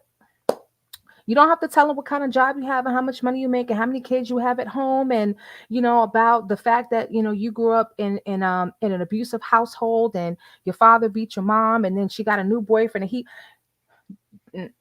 don't, because you might be speaking to the devil. Don't talk your business. Okay. Don't, even if he's pouring his heart out, let him pour his heart out. You keep your stuff to yourself. Now, if you're telling your husband, that's one thing.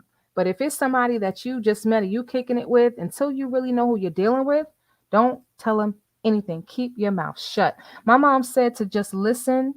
I'm sorry, this is succeeding too. My mom said to just listen. We learn more. That's why I've had one date wonders. They wondering why they never heard from me again. Listen, we learn a lot. I know that's right. Listen, God gave us two ears and one mouth so we can listen twice as much as we talk. Okay. And it's taken me years to get to that point where I learned how to listen more. We give men the blueprint to us too early. Boom. And we tell too much. That girl repping BK New York, you said it exactly. All right. And we're gonna keep moving on. I don't it's almost 11 o'clock. All right. So y'all know I got church tomorrow. Some of y'all got church tomorrow. Some of y'all just have other things to do. So we're gonna go ahead and get back into this and let her finish telling her story. It's not too much left. So I was like, fuck it. I don't need none of it. It's fine. Like, I don't want none of it. It's okay. I told her, I was like, it's okay. Thank you for trying. No, I don't want none of it. I don't want none of the, it's all right. I'll get new stuff. It is perfectly fine. I will never fucking step foot back in that facility again. And the fact that y'all trying to get me to come in there is weird to me. Shortly after that, the Miss Jones lady called me and she asked me what happened and why I wasn't coming back. And I explained to her how fucking weird they all are and how weird I felt that shit was and that I'm not gonna come back. So, I wanted my stuff back, but if y'all harboring my stuff, talking about I gotta come get it, then fuck it, I don't want it back. I don't need it. I'll get more. Then his son called me trying to be understanding and figure out what happened, and just hear me out. And I explained somewhat the similar situation to him. And I told him I ain't never coming back in that bitch. That motherfucker is weird. Like, I've never felt that way in my life. That has never happened to me before. And that shit is just perverted and it's nasty and I'll never come back there. And then I hung up on him. I don't know how the conversation ended, but I ended up hanging up on him. He called me several more times. I blocked him. I blocked her. And I blocked that shit from my life. And I'm like, you know what? I will rebuild. I will get all my shit back. I will buy more stuff. Like, God will make a way for me. He'll provide as like somehow for my family. And I know it. So like, just just find another job, sis. Cause that wasn't it. So, that was like my experience with the fucking weirdo. So everything that's going on now, and like even when I would drive out of city, it would be times when, I would feel so like enraged when I ride by and see that your building is still standing and see that why the fuck are you being blessed still? And it's the type of person you are. Like, how the fuck is your building? How is it still standing? So I just used to pray like, God, like, I don't pray on nobody's downfall, but I pray that these evil demonic motherfuckers, I pray that something like you rain down in some way. Shortly after that, the whole shit got bulldozed, like the whole place where the barbershop was. They bulldozed the whole thing. They put a whole multi-unit, big ass luxury condominium on top of it, where it used to be. So that building is no longer. So the whole procedures, I had a place in this whatever, like all that shit was gone. They bulldozed the whole fuck out of it. And they built a whole new facility from the ground up, a brand new condominium thing. They're so nice too. But I rolled past there, me and Justin actually, more recently, I think it was about 2 years ago or something, we rolled past there and we saw him outside.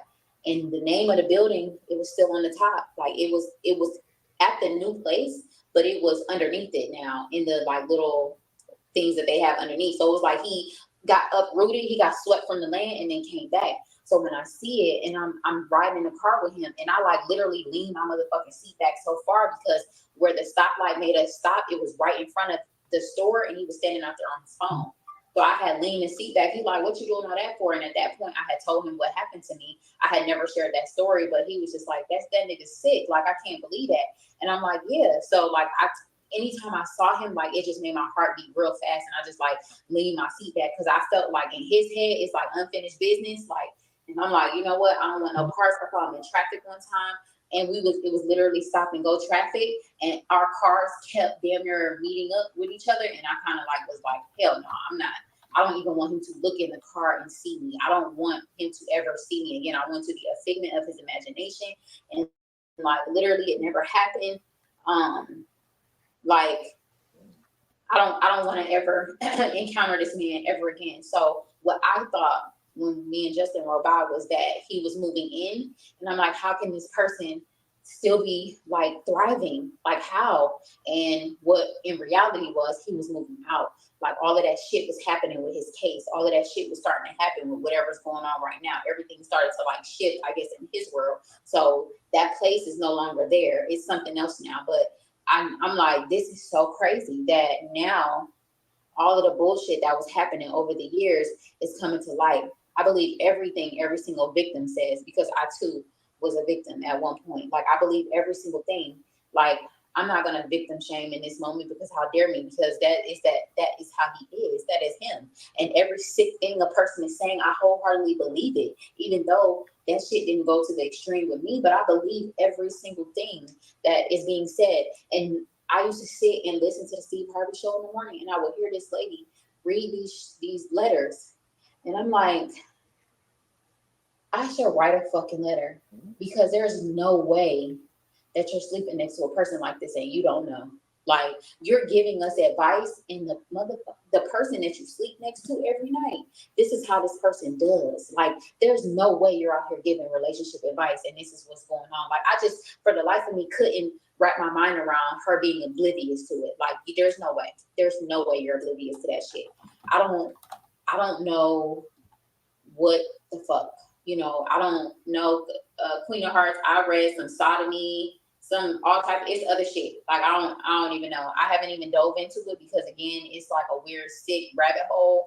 But it's some other charges that were up on him. It was like sodomy and some other shit. I do remember sodomy, that word, as one of the charges. So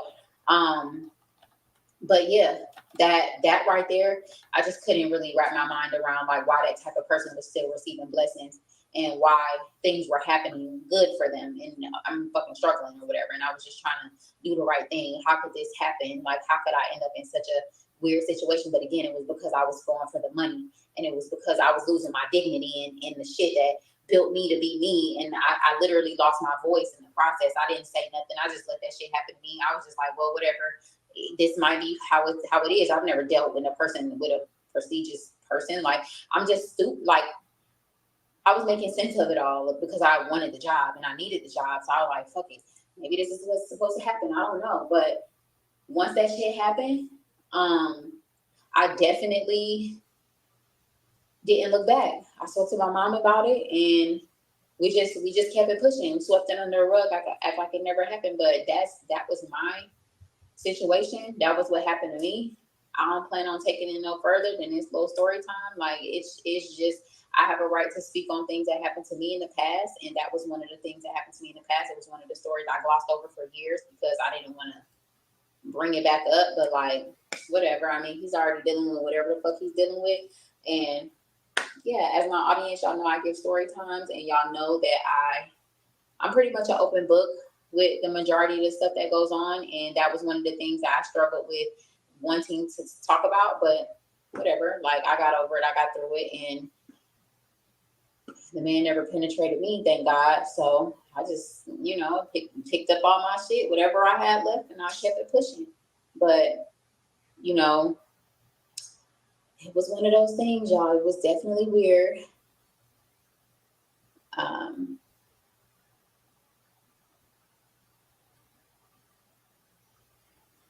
Let me go back in the comments, y'all. I didn't get a chance to read the comments.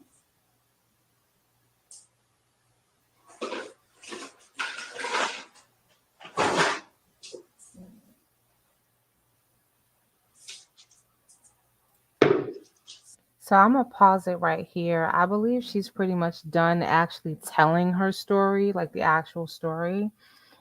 There is about um like another 25 minutes left to this. So you guys tell me what you want. Do you want me to play the rest of it? Do you guys want to go and listen to the last 20 minutes of it, 25 minutes of it on your own another day? It is getting late and I do want to jump on Instagram so we can take a look at this infamous Miss Jones. Okay? Let's see who this Miss Jones is. So y'all tell me what y'all want to do. What do you guys prefer? Just let me know in the chat. You want to keep going or you want to look at Miss Jones?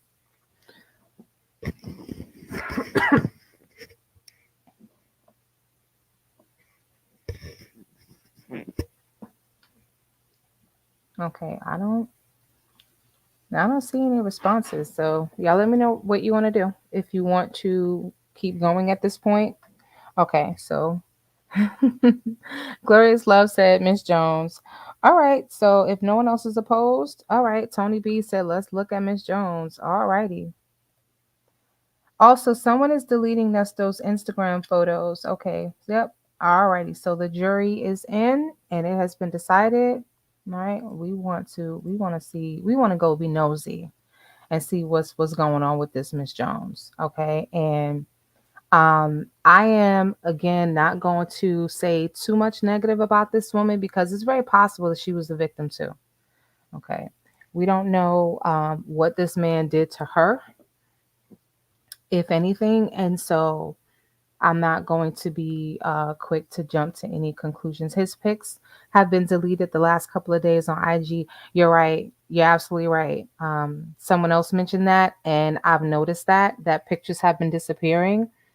I have a lot of them screenshotted, and I'm probably after this live is over gonna go up there and screenshot the whole doggone thing. All right. So, but I did notice that there are pictures that are disappearing. So someone was able to gain access to his IG. All right. So let's go ahead and switch gears. And this is what I'm gonna do because I need to run to the ladies' room really, really quickly. So just give me like a minute. I'm gonna let this play for the next minute and then we're gonna jump right into Miss Jones. All right. I'll be right back.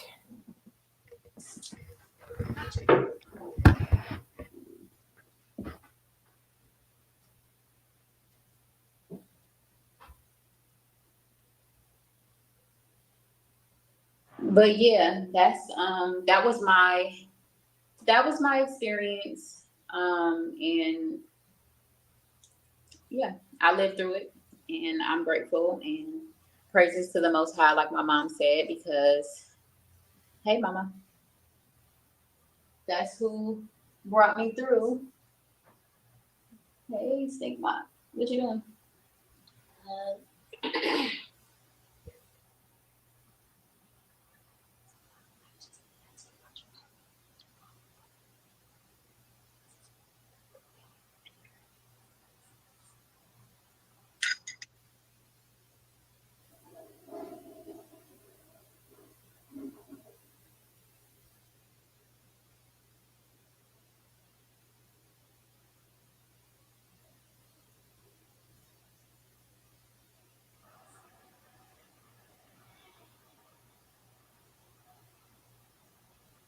Um, don't blame yourself. You never know how to react in those situations because I definitely would have been shocked as fuck if some man told me he had to blank me for a job. That bitch is baffling. Yeah. All right, kings and queens. So I am back. Just a quick little break. All right. All righty. So let's get into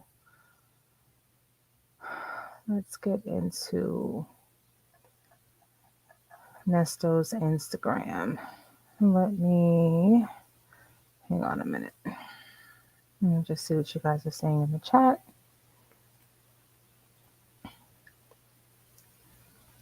Yes, absolutely. I've been doing screen records, screenshots, all types of things. Mm-hmm. Oh yeah, and for those of you who don't know, I it's members only, but I did a video earlier where we took a virtual field trip to them folks' Instagram to see what they've been up to on Instagram, and LaSist done hightailed it to Miami. She was last seen in Miami. Don't know if she's just visiting or if she has up and moved from Atlanta, but that apartment is 3,000 a month. She Sis says she's not working, she's retired, and I don't know where she retired from because she starts and stops jobs so frequently, but I can imagine that that was a pretty penny for her as a single person. And even though she's talking about she's gaining opportunities from her name being out here in the YouTube streets, I don't know anybody who pays bills with opportunities. So she took the opportunity to go back to Miami. Okay. Yeah, them folks done cleaned up their YouTube channel. Only 7 videos left. One short, 4 videos, and 2 lives, and that is it. And I'm pretty sure it has something to do with the video that we just watched because it was done the same day. It was done the same day. And I believe that she didn't just put those videos on private. I believe she literally scrubbed her channel. Like she deleted those videos because her viewer count went down to like 40,000. So, yeah, they think they're smarter than the attorneys. They don't know about data forensic. Yep, exactly. Well, guess what? Nasty Nesty is gonna find out all about some data forensics when this trial happens and they reveal what's really on that laptop. Okay. All right. So I'm switching gears over to Instagram now, and um, let me get to where I want to get to. And you guys can keep talking in the chat for just a moment. I want to see where I want to start.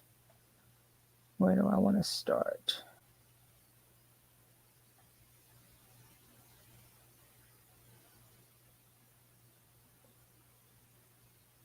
All right, so I'll tell you what I'm going to do.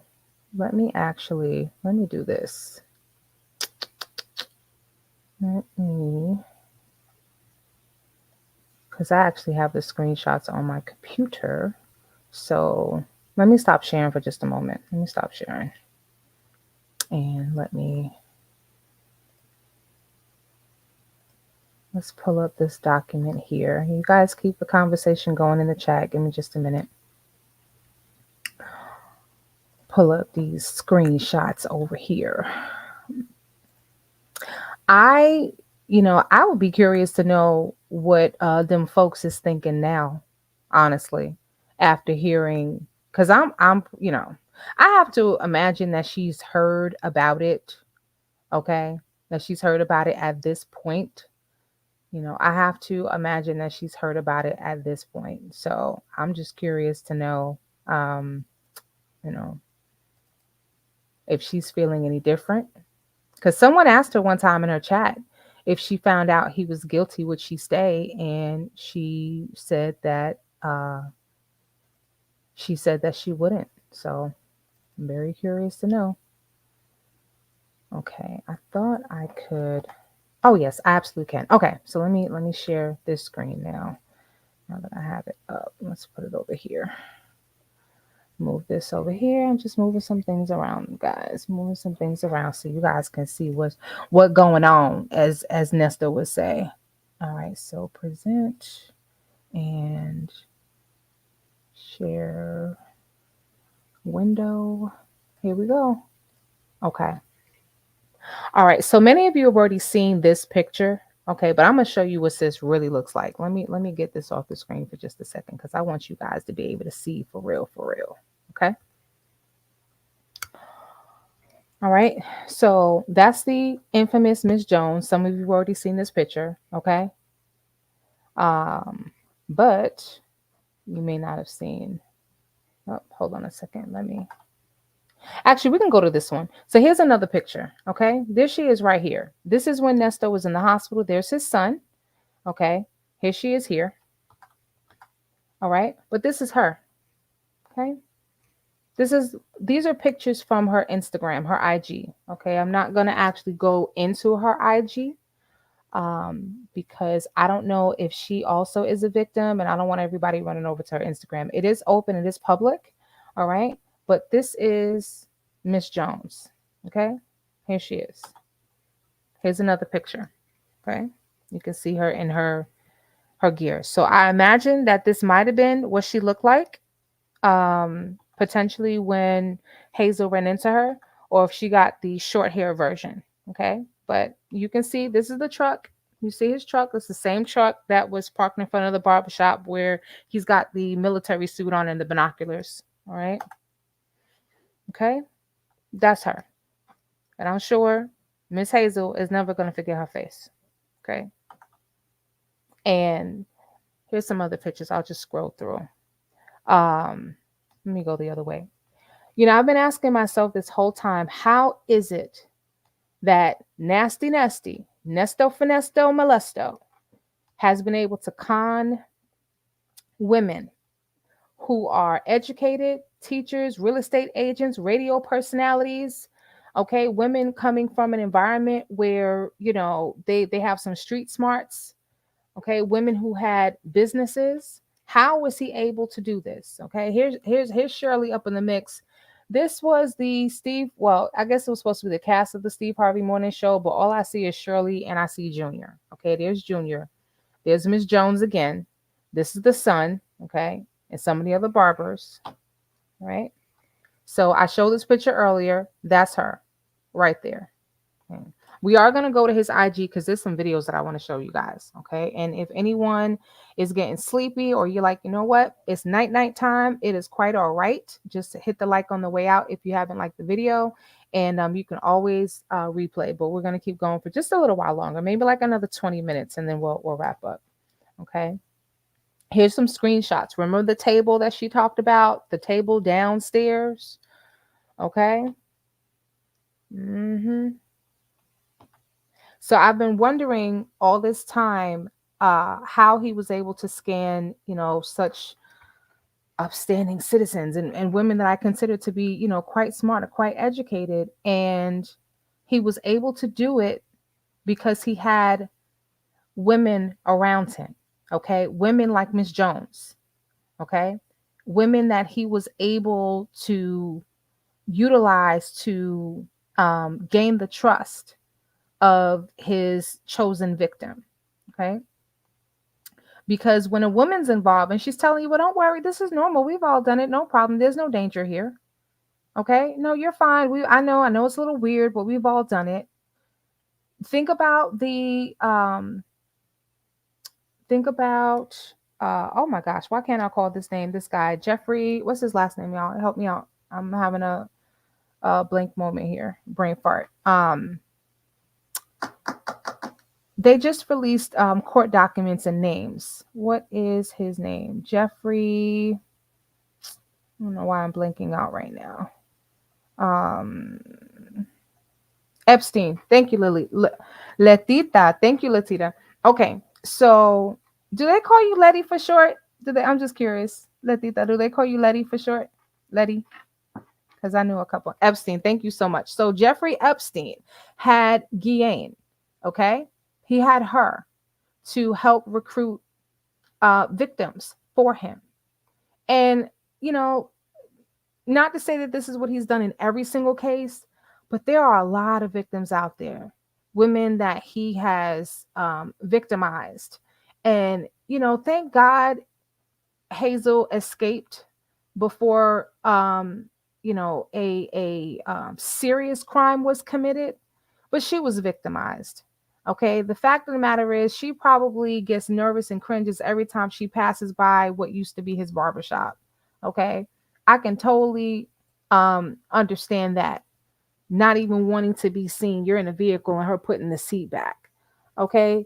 So I have to imagine that there are probably a lot more Hazels out there. Okay. Just women that are too ashamed to come forward. All right. Where is the money medio? I don't know what that means. Where's the money media? I'm not sure. Houston Foodie, I'm not sure what you mean, love. They call me Tita. Oh, yep. Mm-hmm. They call you Tita. Okay. Maxwell. Mm-hmm. Exactly. Maxwell Gaines. So, all right. Let me see if there's any more pictures that I want to show you guys, and then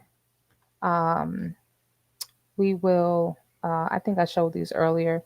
We're gonna go over to Nesto's Instagram. Okay, so this is basically what the ladies would do. They were at the beck and call of the barbers, giving them whatever they needed. This is what they did. This is what they did. Um, no, Nesto is not. He's not an ugly. He's not an ugly man. He's not an unattractive man. And so, women see him in this suit. Okay, so that was the truck that you saw Miss Jones standing in front of. Okay, this person is from Real Housewives. I don't know if they said of Atlanta or what it was, but anyway. But this, I believe, is the private room that the son was working in, so he could work with celebrity clients. All right, but anyway, so you pretty much get the idea. Okay, this is not anyway. Let's go over to. Let me stop sharing this and let's go over to his Instagram. That's what I really want to see because there's some videos up there that you guys need to see. Some videos up there you guys need to see. Okay. Yep. Remember what he told Sonia when he went? Yeah, absolutely.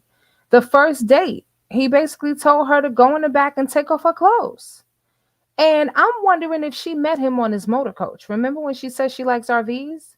Okay. I'm wondering. Or if it was in a hotel. I don't know. Oh, I'm sorry. I meant where's the money he should have been making for more? Exactly. Exactly. Yep. All right. So let's go over to his Instagram page. All right. And see. There's a couple things I want to show you guys over there. And now seeing Hazel's video and just these other phone calls that are coming out, so much is coming into perspective. And I was just like, wow, like for real. All right. Here's another picture of him and Dre. Okay, that's Dre. There's a lot of pictures of Dre on here. There's actually a video. There's actually a video of Dre getting serviced in the barbershop. So let me see if I can. Let me just go back to the beginning. Let me see where I want to start.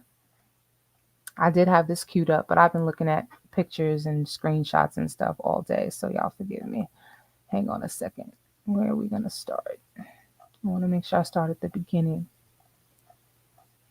Start at the beginning.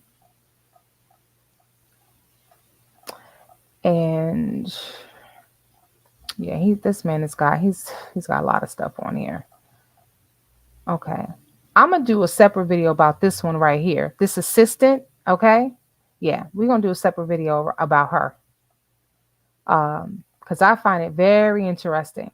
Okay, I'm gonna do a separate video about this. Okay, so let me go. Okay, let me see how far up I'm gonna go. Okay, so that was when they were in Los Angeles. So we're gonna start here. Just a couple things I want to show you guys. That's his son. That's his son doing his hair. I made today tell now I had to call my favorite barber. That's my son, Nesto Jr. I'm proud to be able to get my. So you see he's doing his hair on one of these vehicles that he's transformed. So this is an interesting one. You guys may have seen this video, this picture of this big old truck. Okay. Well, here's the inside of it. If you've seen this picture, because I saw this picture and didn't realize that this was the inside of a vehicle. So he did have literally a mobile barbershop. Okay. All this is Los Angeles. Let's come down to when he makes it here. This is Erica King. I know you guys have seen her many times. Okay. He said, I've been up for the past 24 hours, pulling all the winners together to build a dream team for the future. Standing here beside me, the Queen of the South, Miss Erica King. He's going to have a very hard time proving that he didn't know that she was not a lawyer. Okay. A very hard time. All right. Okay. So play this one for a second. Okay, I'm getting ready to start my limo service now to pick my clients up, to bring them to my parlor. My parlor is a barbershop, but it's a highline parlor. So I'm stepping my game up now. I used to have the Bentleys to pick them up, so now I'm moving to the Rolls Royces. So I just need for you to see how I drive. Take time, take your time, look around because these people drive crazy down here. This is not a station wagon. So your first client is going to be my wife. I need you to pick her up on time, make sure you're on time, and make sure you pick this telephone up when the dispatch hit you up to pick the clients up. Yes, I'm gonna quit my job and I'm gonna start working for you on Monday. Okay, you sure? Yes, I am sure. Okay, I'm ready for this. you ready? Yes, I am. Let's do Okay, this. all right, that's what I'm looking for. So I bet that's what he's looking for. Okay. He probably told her the same thing that he told Hazel. You know, you ready for this? You sure? You said you wanted this. You said you wanted to be down. You want to do this? Oh my goodness. All right. Let's get to the barbershop now.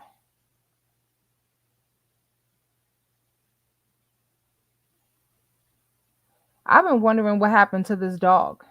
Okay. I forgot the dog's name, but I've been definitely wondering. I don't know if you guys have been wondering, but I've been wondering what happened to to the dog. Okay. You see him walking this dog. He's with the dog. This is Los Angeles, this is California. Maybe they couldn't take the dog with them. But, uh, this dog was a rescue. And I feel bad. I can't remember the dog's name, but I've been wondering what happened to that cute little doggy. Oh, I think the dog's name is in here. Lola. Okay. What happened to Lola? Nasty, nasty. Where is Lola? Okay. What did you do with Lola? Okay. And when you think about the fact that the judge said that he can't be around animals and that there were videos found on his laptop, all right? Or a video on his laptop with him and animals, okay? Wow. That's all I can say is wow. And this is why look at all these celebrities. Okay? I didn't even notice Candy and her husband here earlier. Okay, but he has everybody on his site. Forrest Whitaker. Okay. So you're looking at his Instagram page thinking that he's somebody that you can trust. You know, he's around so many people, so many people. focus on your game. Don't worry about what nobody else talking about. Because you sit here and worry about what somebody else talking about, you're gonna lose, and you're not gonna be able to pick your little love of your life up right there and play with it anymore. That's one of his daughters. I'm not really sure which one, but that's not what I want to show. Let's keep going. Get to this barbershop. Okay. So you see how all of the I thought I could make the screen bigger, but I don't think I can. You see how all of the ladies are lined up here. They're in between, the men, and he's got a whole camera crew. So someone asked, who is shooting all these videos? Oh, sir is, he fancy.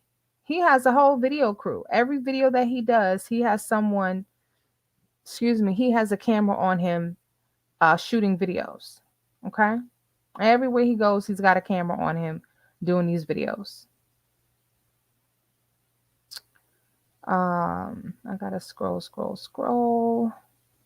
Scroll, scroll, scroll.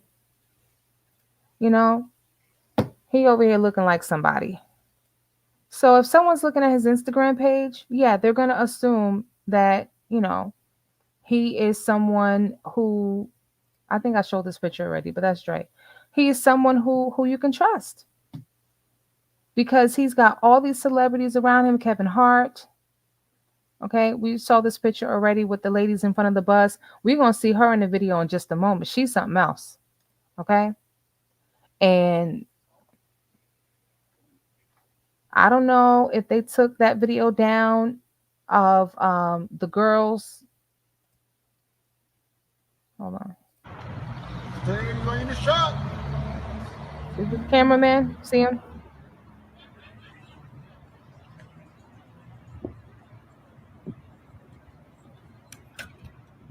He talking about Nesto's Buckhead reality show coming soon. I can't.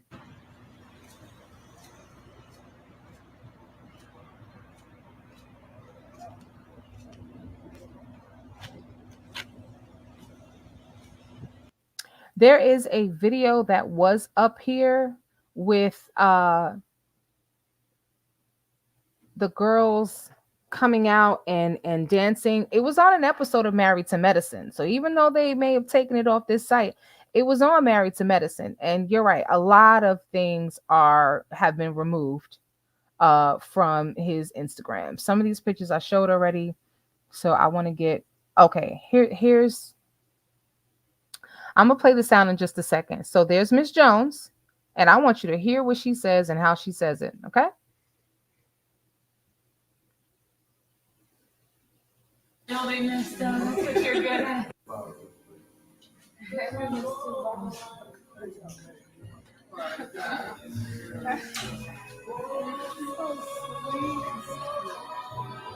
Bring back the love into the building, Nesto. That's what you're good at. Bring back the love into the building, Nesto. That's what you're good at. You heard her, right? That's Miss Jones. It's so sweet. Bring back the love into the building, Nesto. That's what you're good at. Yeah, okay. Mm-hmm. Bring back the love into the building, Nesto. That's what you're good at. How would she know? Mm-hmm. How would she know? This is one of the events where Shirley was selling jewelry, and there's a call where Nesto is ragging on her business, okay, ragging on her clothing line and this, that, and the third. Hang on a minute. You know what? Let me make sure.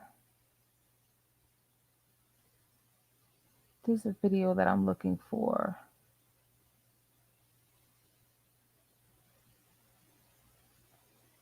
There's a video that I'm looking for. So again, here is the picture that we've all seen, okay, where he first mentioned Miss Jones. Get very familiar with her face. That's what he said. Get very familiar with her face. Okay. All right. We're gonna get familiar with her face, all right.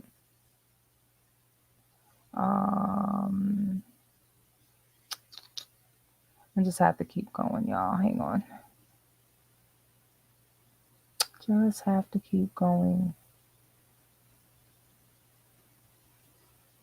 And for all I know, someone's in there right now, pulling down pictures and pulling down videos. Anything that is incriminating, I should say. This is the wedding.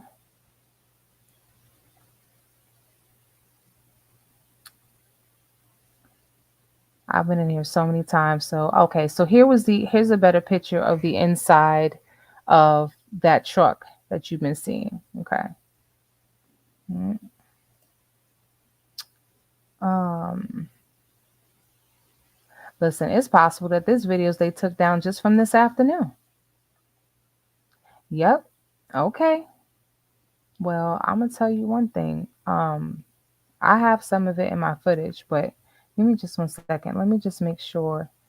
Oh, I can't do it on here. I thought that I could just look at his reels only, all the videos. All right, hang on. But it is too late. It is too late. If I need to, I will pull up that episode of Married to Medicine. Okay. Here are the military style vehicles. Remember, she talked about military style vehicles. Right here. When you get down on these big boy toys here. This is exactly how I like to get down. Exactly how I like to get down. We know how you like to get down, Nesto.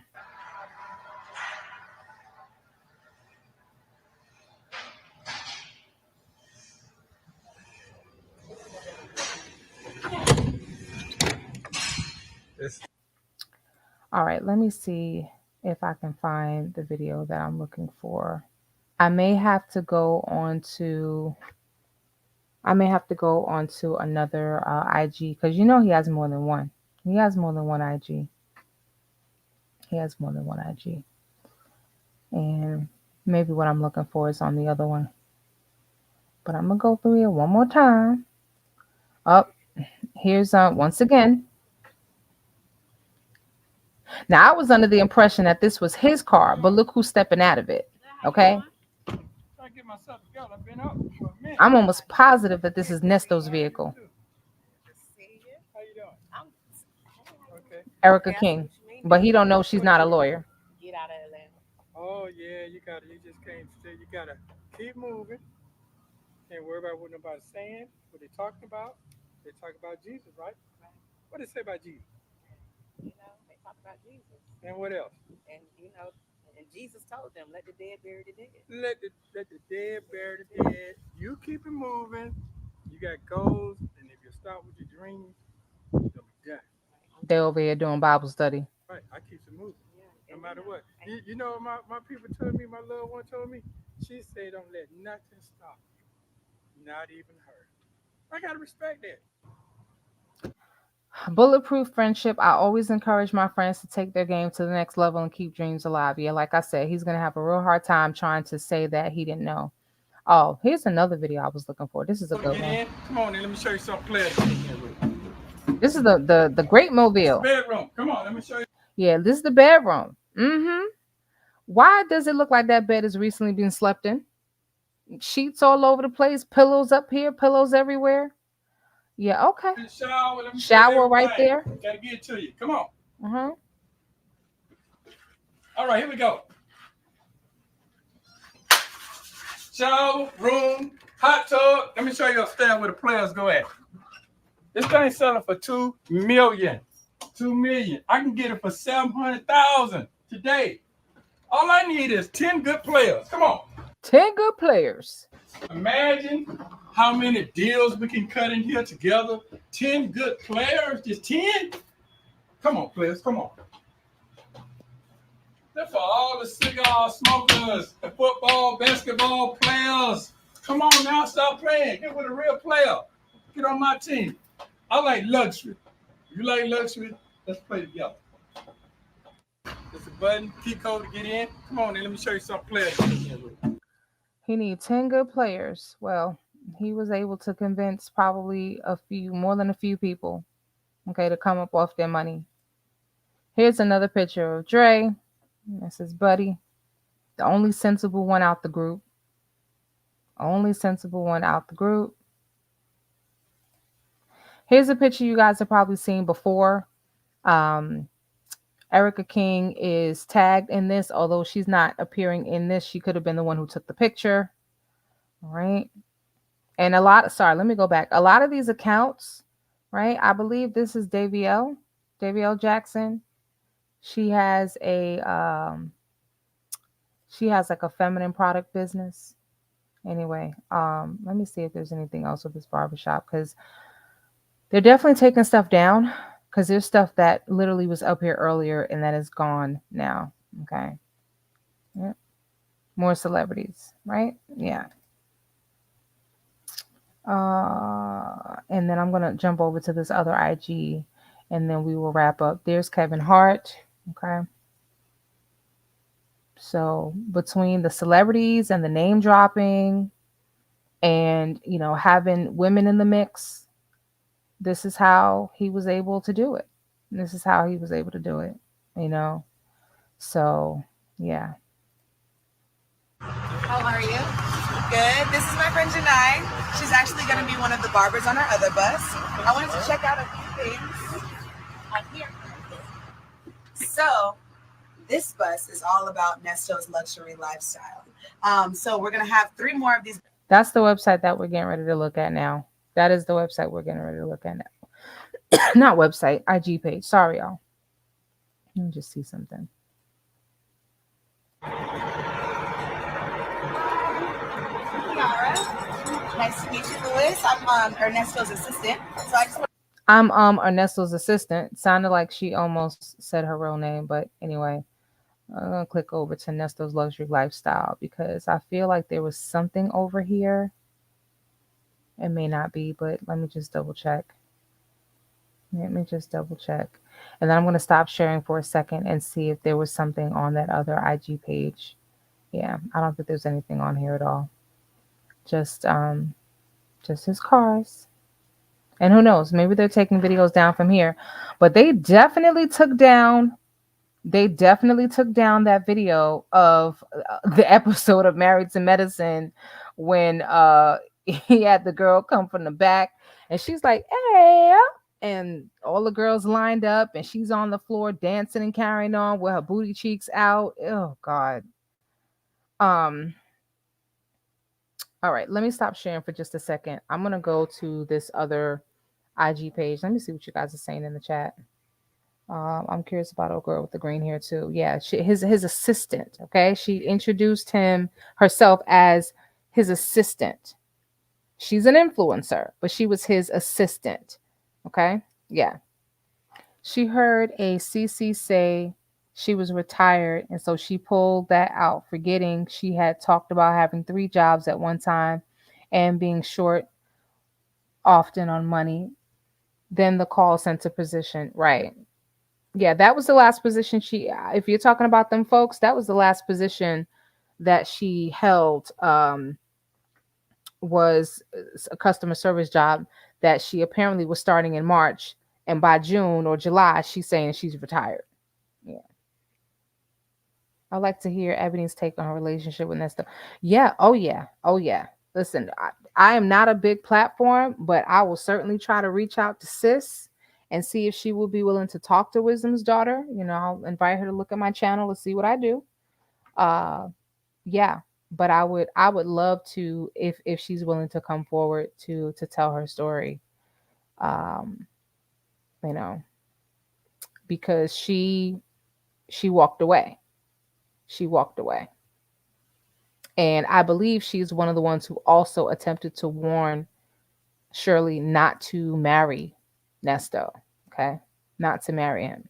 Yeah. How many dang businesses did he have? So let's see. So it was the barbershops, the mobile barbershop, the security company.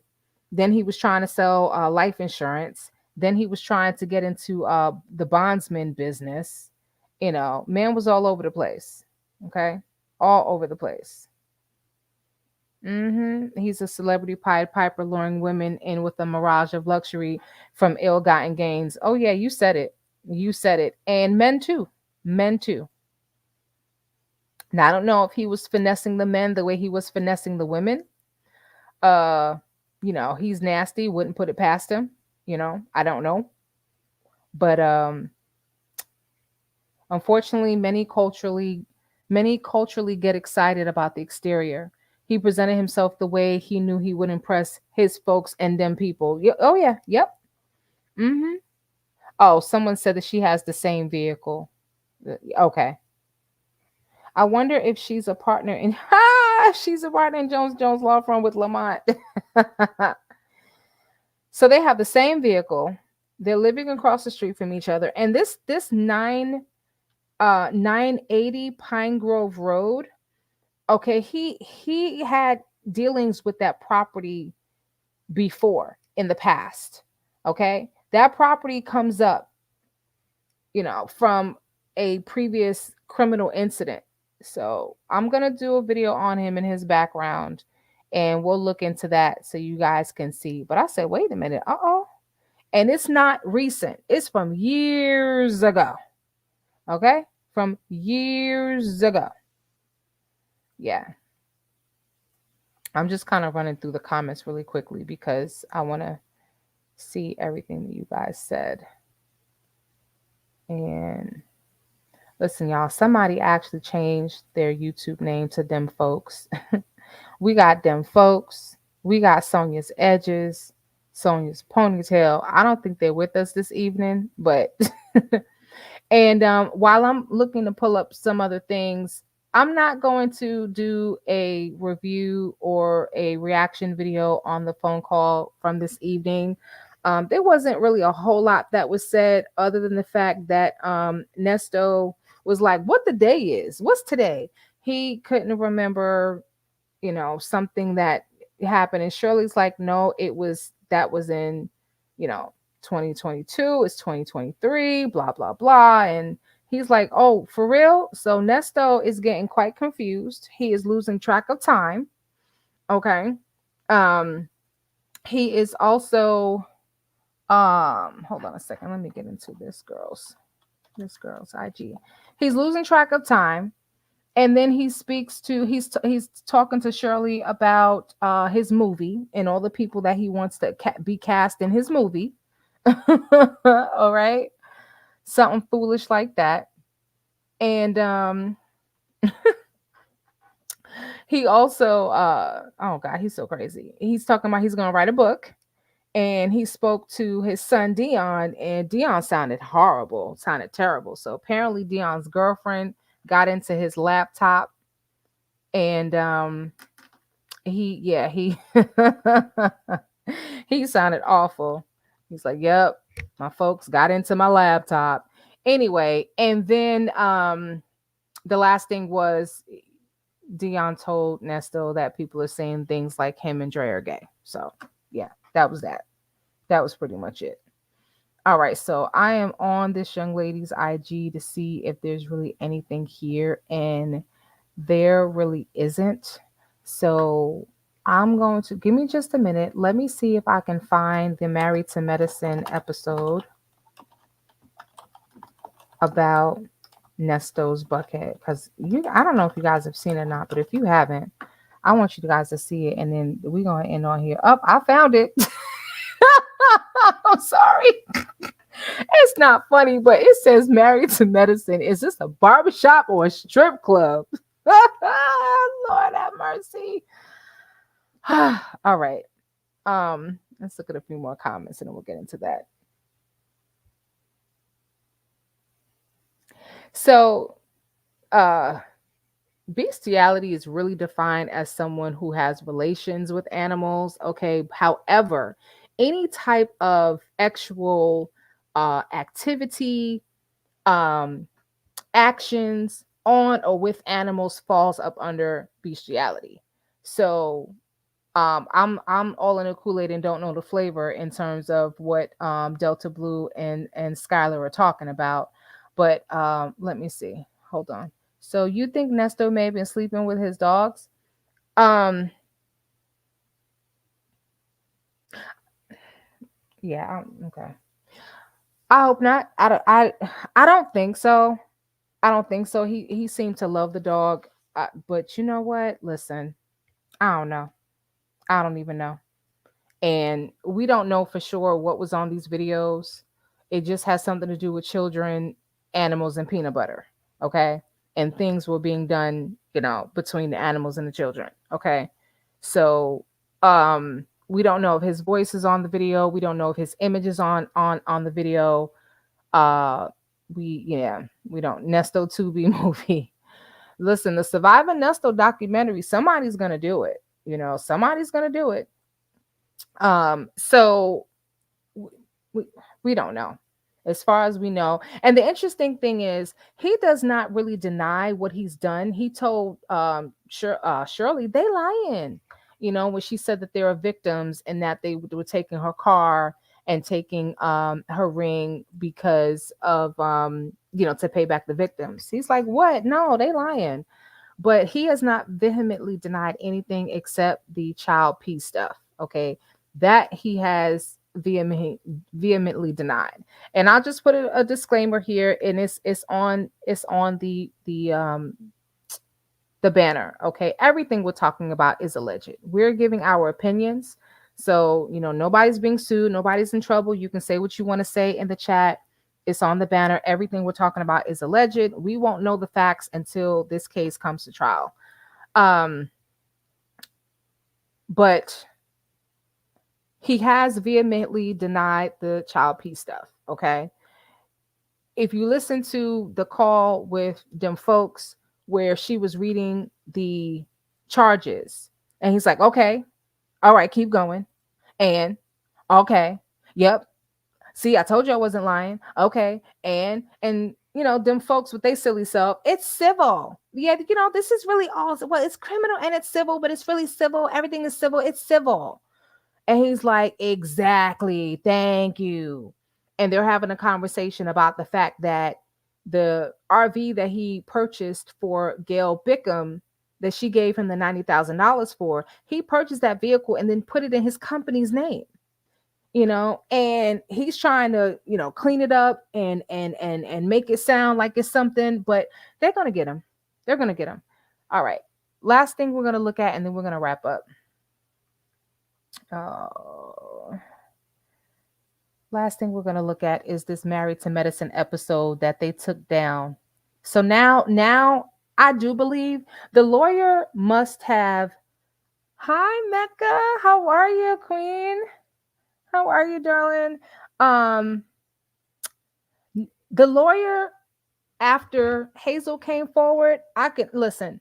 In my sanctified imagination, okay, in my Lifetime movie network, okay, my life is a movie. I see the lawyer's phone going off and he puts it down, or she, and then it rings again, and they're like, okay, same number, what's going on? And someone says, go to YouTube, go to this channel, you need to watch this. Okay. And immediately upon hearing her say what Nesto said about what he was going to do to her in that car, okay, I hear the lawyer contacting them folks and saying, take everything off. I'm sure by that point they're probably on, I'm sure they know about her channel. Take it down, take it all down, get rid of it. And I'm pretty sure that they probably subpoenaed somebody, or somebody from Instagram, whoever owns Instagram, I think it's owned by Facebook, whoever owns that, whatever, and said, we need to get into this account, okay? And started taking stuff down. Right? That's what I believe. Tony B, hold on. Tony B, you saw on the call today, he acted like he was excited about the kids trip, but he talked so badly about Shirley funding the trip. Yes, he talked so badly about this woman. It made me sick that she married a man like this. This man has so many faces. Two-faced is not a good enough word. Okay. He is quad-faced. Okay. There's a new word for you. Quad-faced. It's civil, chevalier, chivalry, etc. Silly Sonia. Yep. Mecca said I was driving, but I done pulled over at the gas station, girl. Listen, one of them folks, one of Nesto's peoples might be at that gas station recruiting. You better be careful, queen. Make sure your doors are locked. Okay. Make sure your doors are locked. And by all means, I don't care where you live or how nice of a neighborhood, do not leave your car unattended, unlocked, and your purse in the car and the doors unlocked and all that at the gas station. Okay. People have been getting, especially if you are in the Atlanta area, cars are being stolen. I just ran into the store for 1 second, but you left your keys in the car. You left the car running. Like, who does that? I'm sorry. I digress. YouTube. Let's get back to it. Married to medicine. Boom. Here we go. Okay. Well, no, not really, because you got victims who are very brave coming forward, like Hazel telling us what really went down. Okay. And then you have episodes like this. So, so there, oh, I missed a few. Hold on. There you have it. Yep. Hey, what was them folks? Well, hey, was that them folks doing splits? No. I don't think them folks can drop it like that. Of course, Greg and Cecil are into it. Nesto was like, yes, I have arrived. Now he has arrived at the Cobb County Adult Detention Center. Imagine that. The one looking the most is Dr. G. Thurgood Sonia is behind the pictures being removed from his IG account. She mentioned getting his password on the call. She probably pushed him to get his attorney on it. I wouldn't be surprised. I would not be surprised. Okay. Yes. Very awkward. Hi, India. Welcome. Very awkward. Yeah. So, so there you have it. There you have it. Is Tony still on? Tony, are you here? Are you still on? Now, if that video disappears, we know something is up. Right. If this video disappears from the Bravo YouTube channel, then yeah, then we already know. I don't know if Tony is still okay. Tony's here. So this is what I want to do, Tony. And this is the first time that I'm doing this, so bear with me, love. But I would like to invite you to come on and talk with us, okay? And all you have to do is click on that link, and you can just put in your name, Tony, and it will bring you into the back room. And then you'll need to close out your YouTube window that you have open. And this is if you want to. I wanted to invite you on to speak. I don't know if there are any other men that are on, but I know we've been talking a lot behind the scenes. And let me stop sharing. But I would love to get your perspective on what we talked about tonight, and just, from a man's perspective, your thoughts and some other things that women can potentially do to just stay safe. I know that I'm sure Hazel can think of a million and one things that she could have and would have done different, but I would love to bring you on if you would like to come on. All right. Up, Mecadon said, "Now that's what's up. Come on, Tony. So if you wouldn't mind, no pressure, no pressure. And if you prefer not, then just put a pink heart in the chat, and we'll know that you don't want to talk right now. But if you do want to come on up, I've got the link there. All right, would love to hear from you. Yeah, Delta Blue said that Hazel's story made me cry. Absolutely. I was holding back tears. I was definitely holding back tears. I was.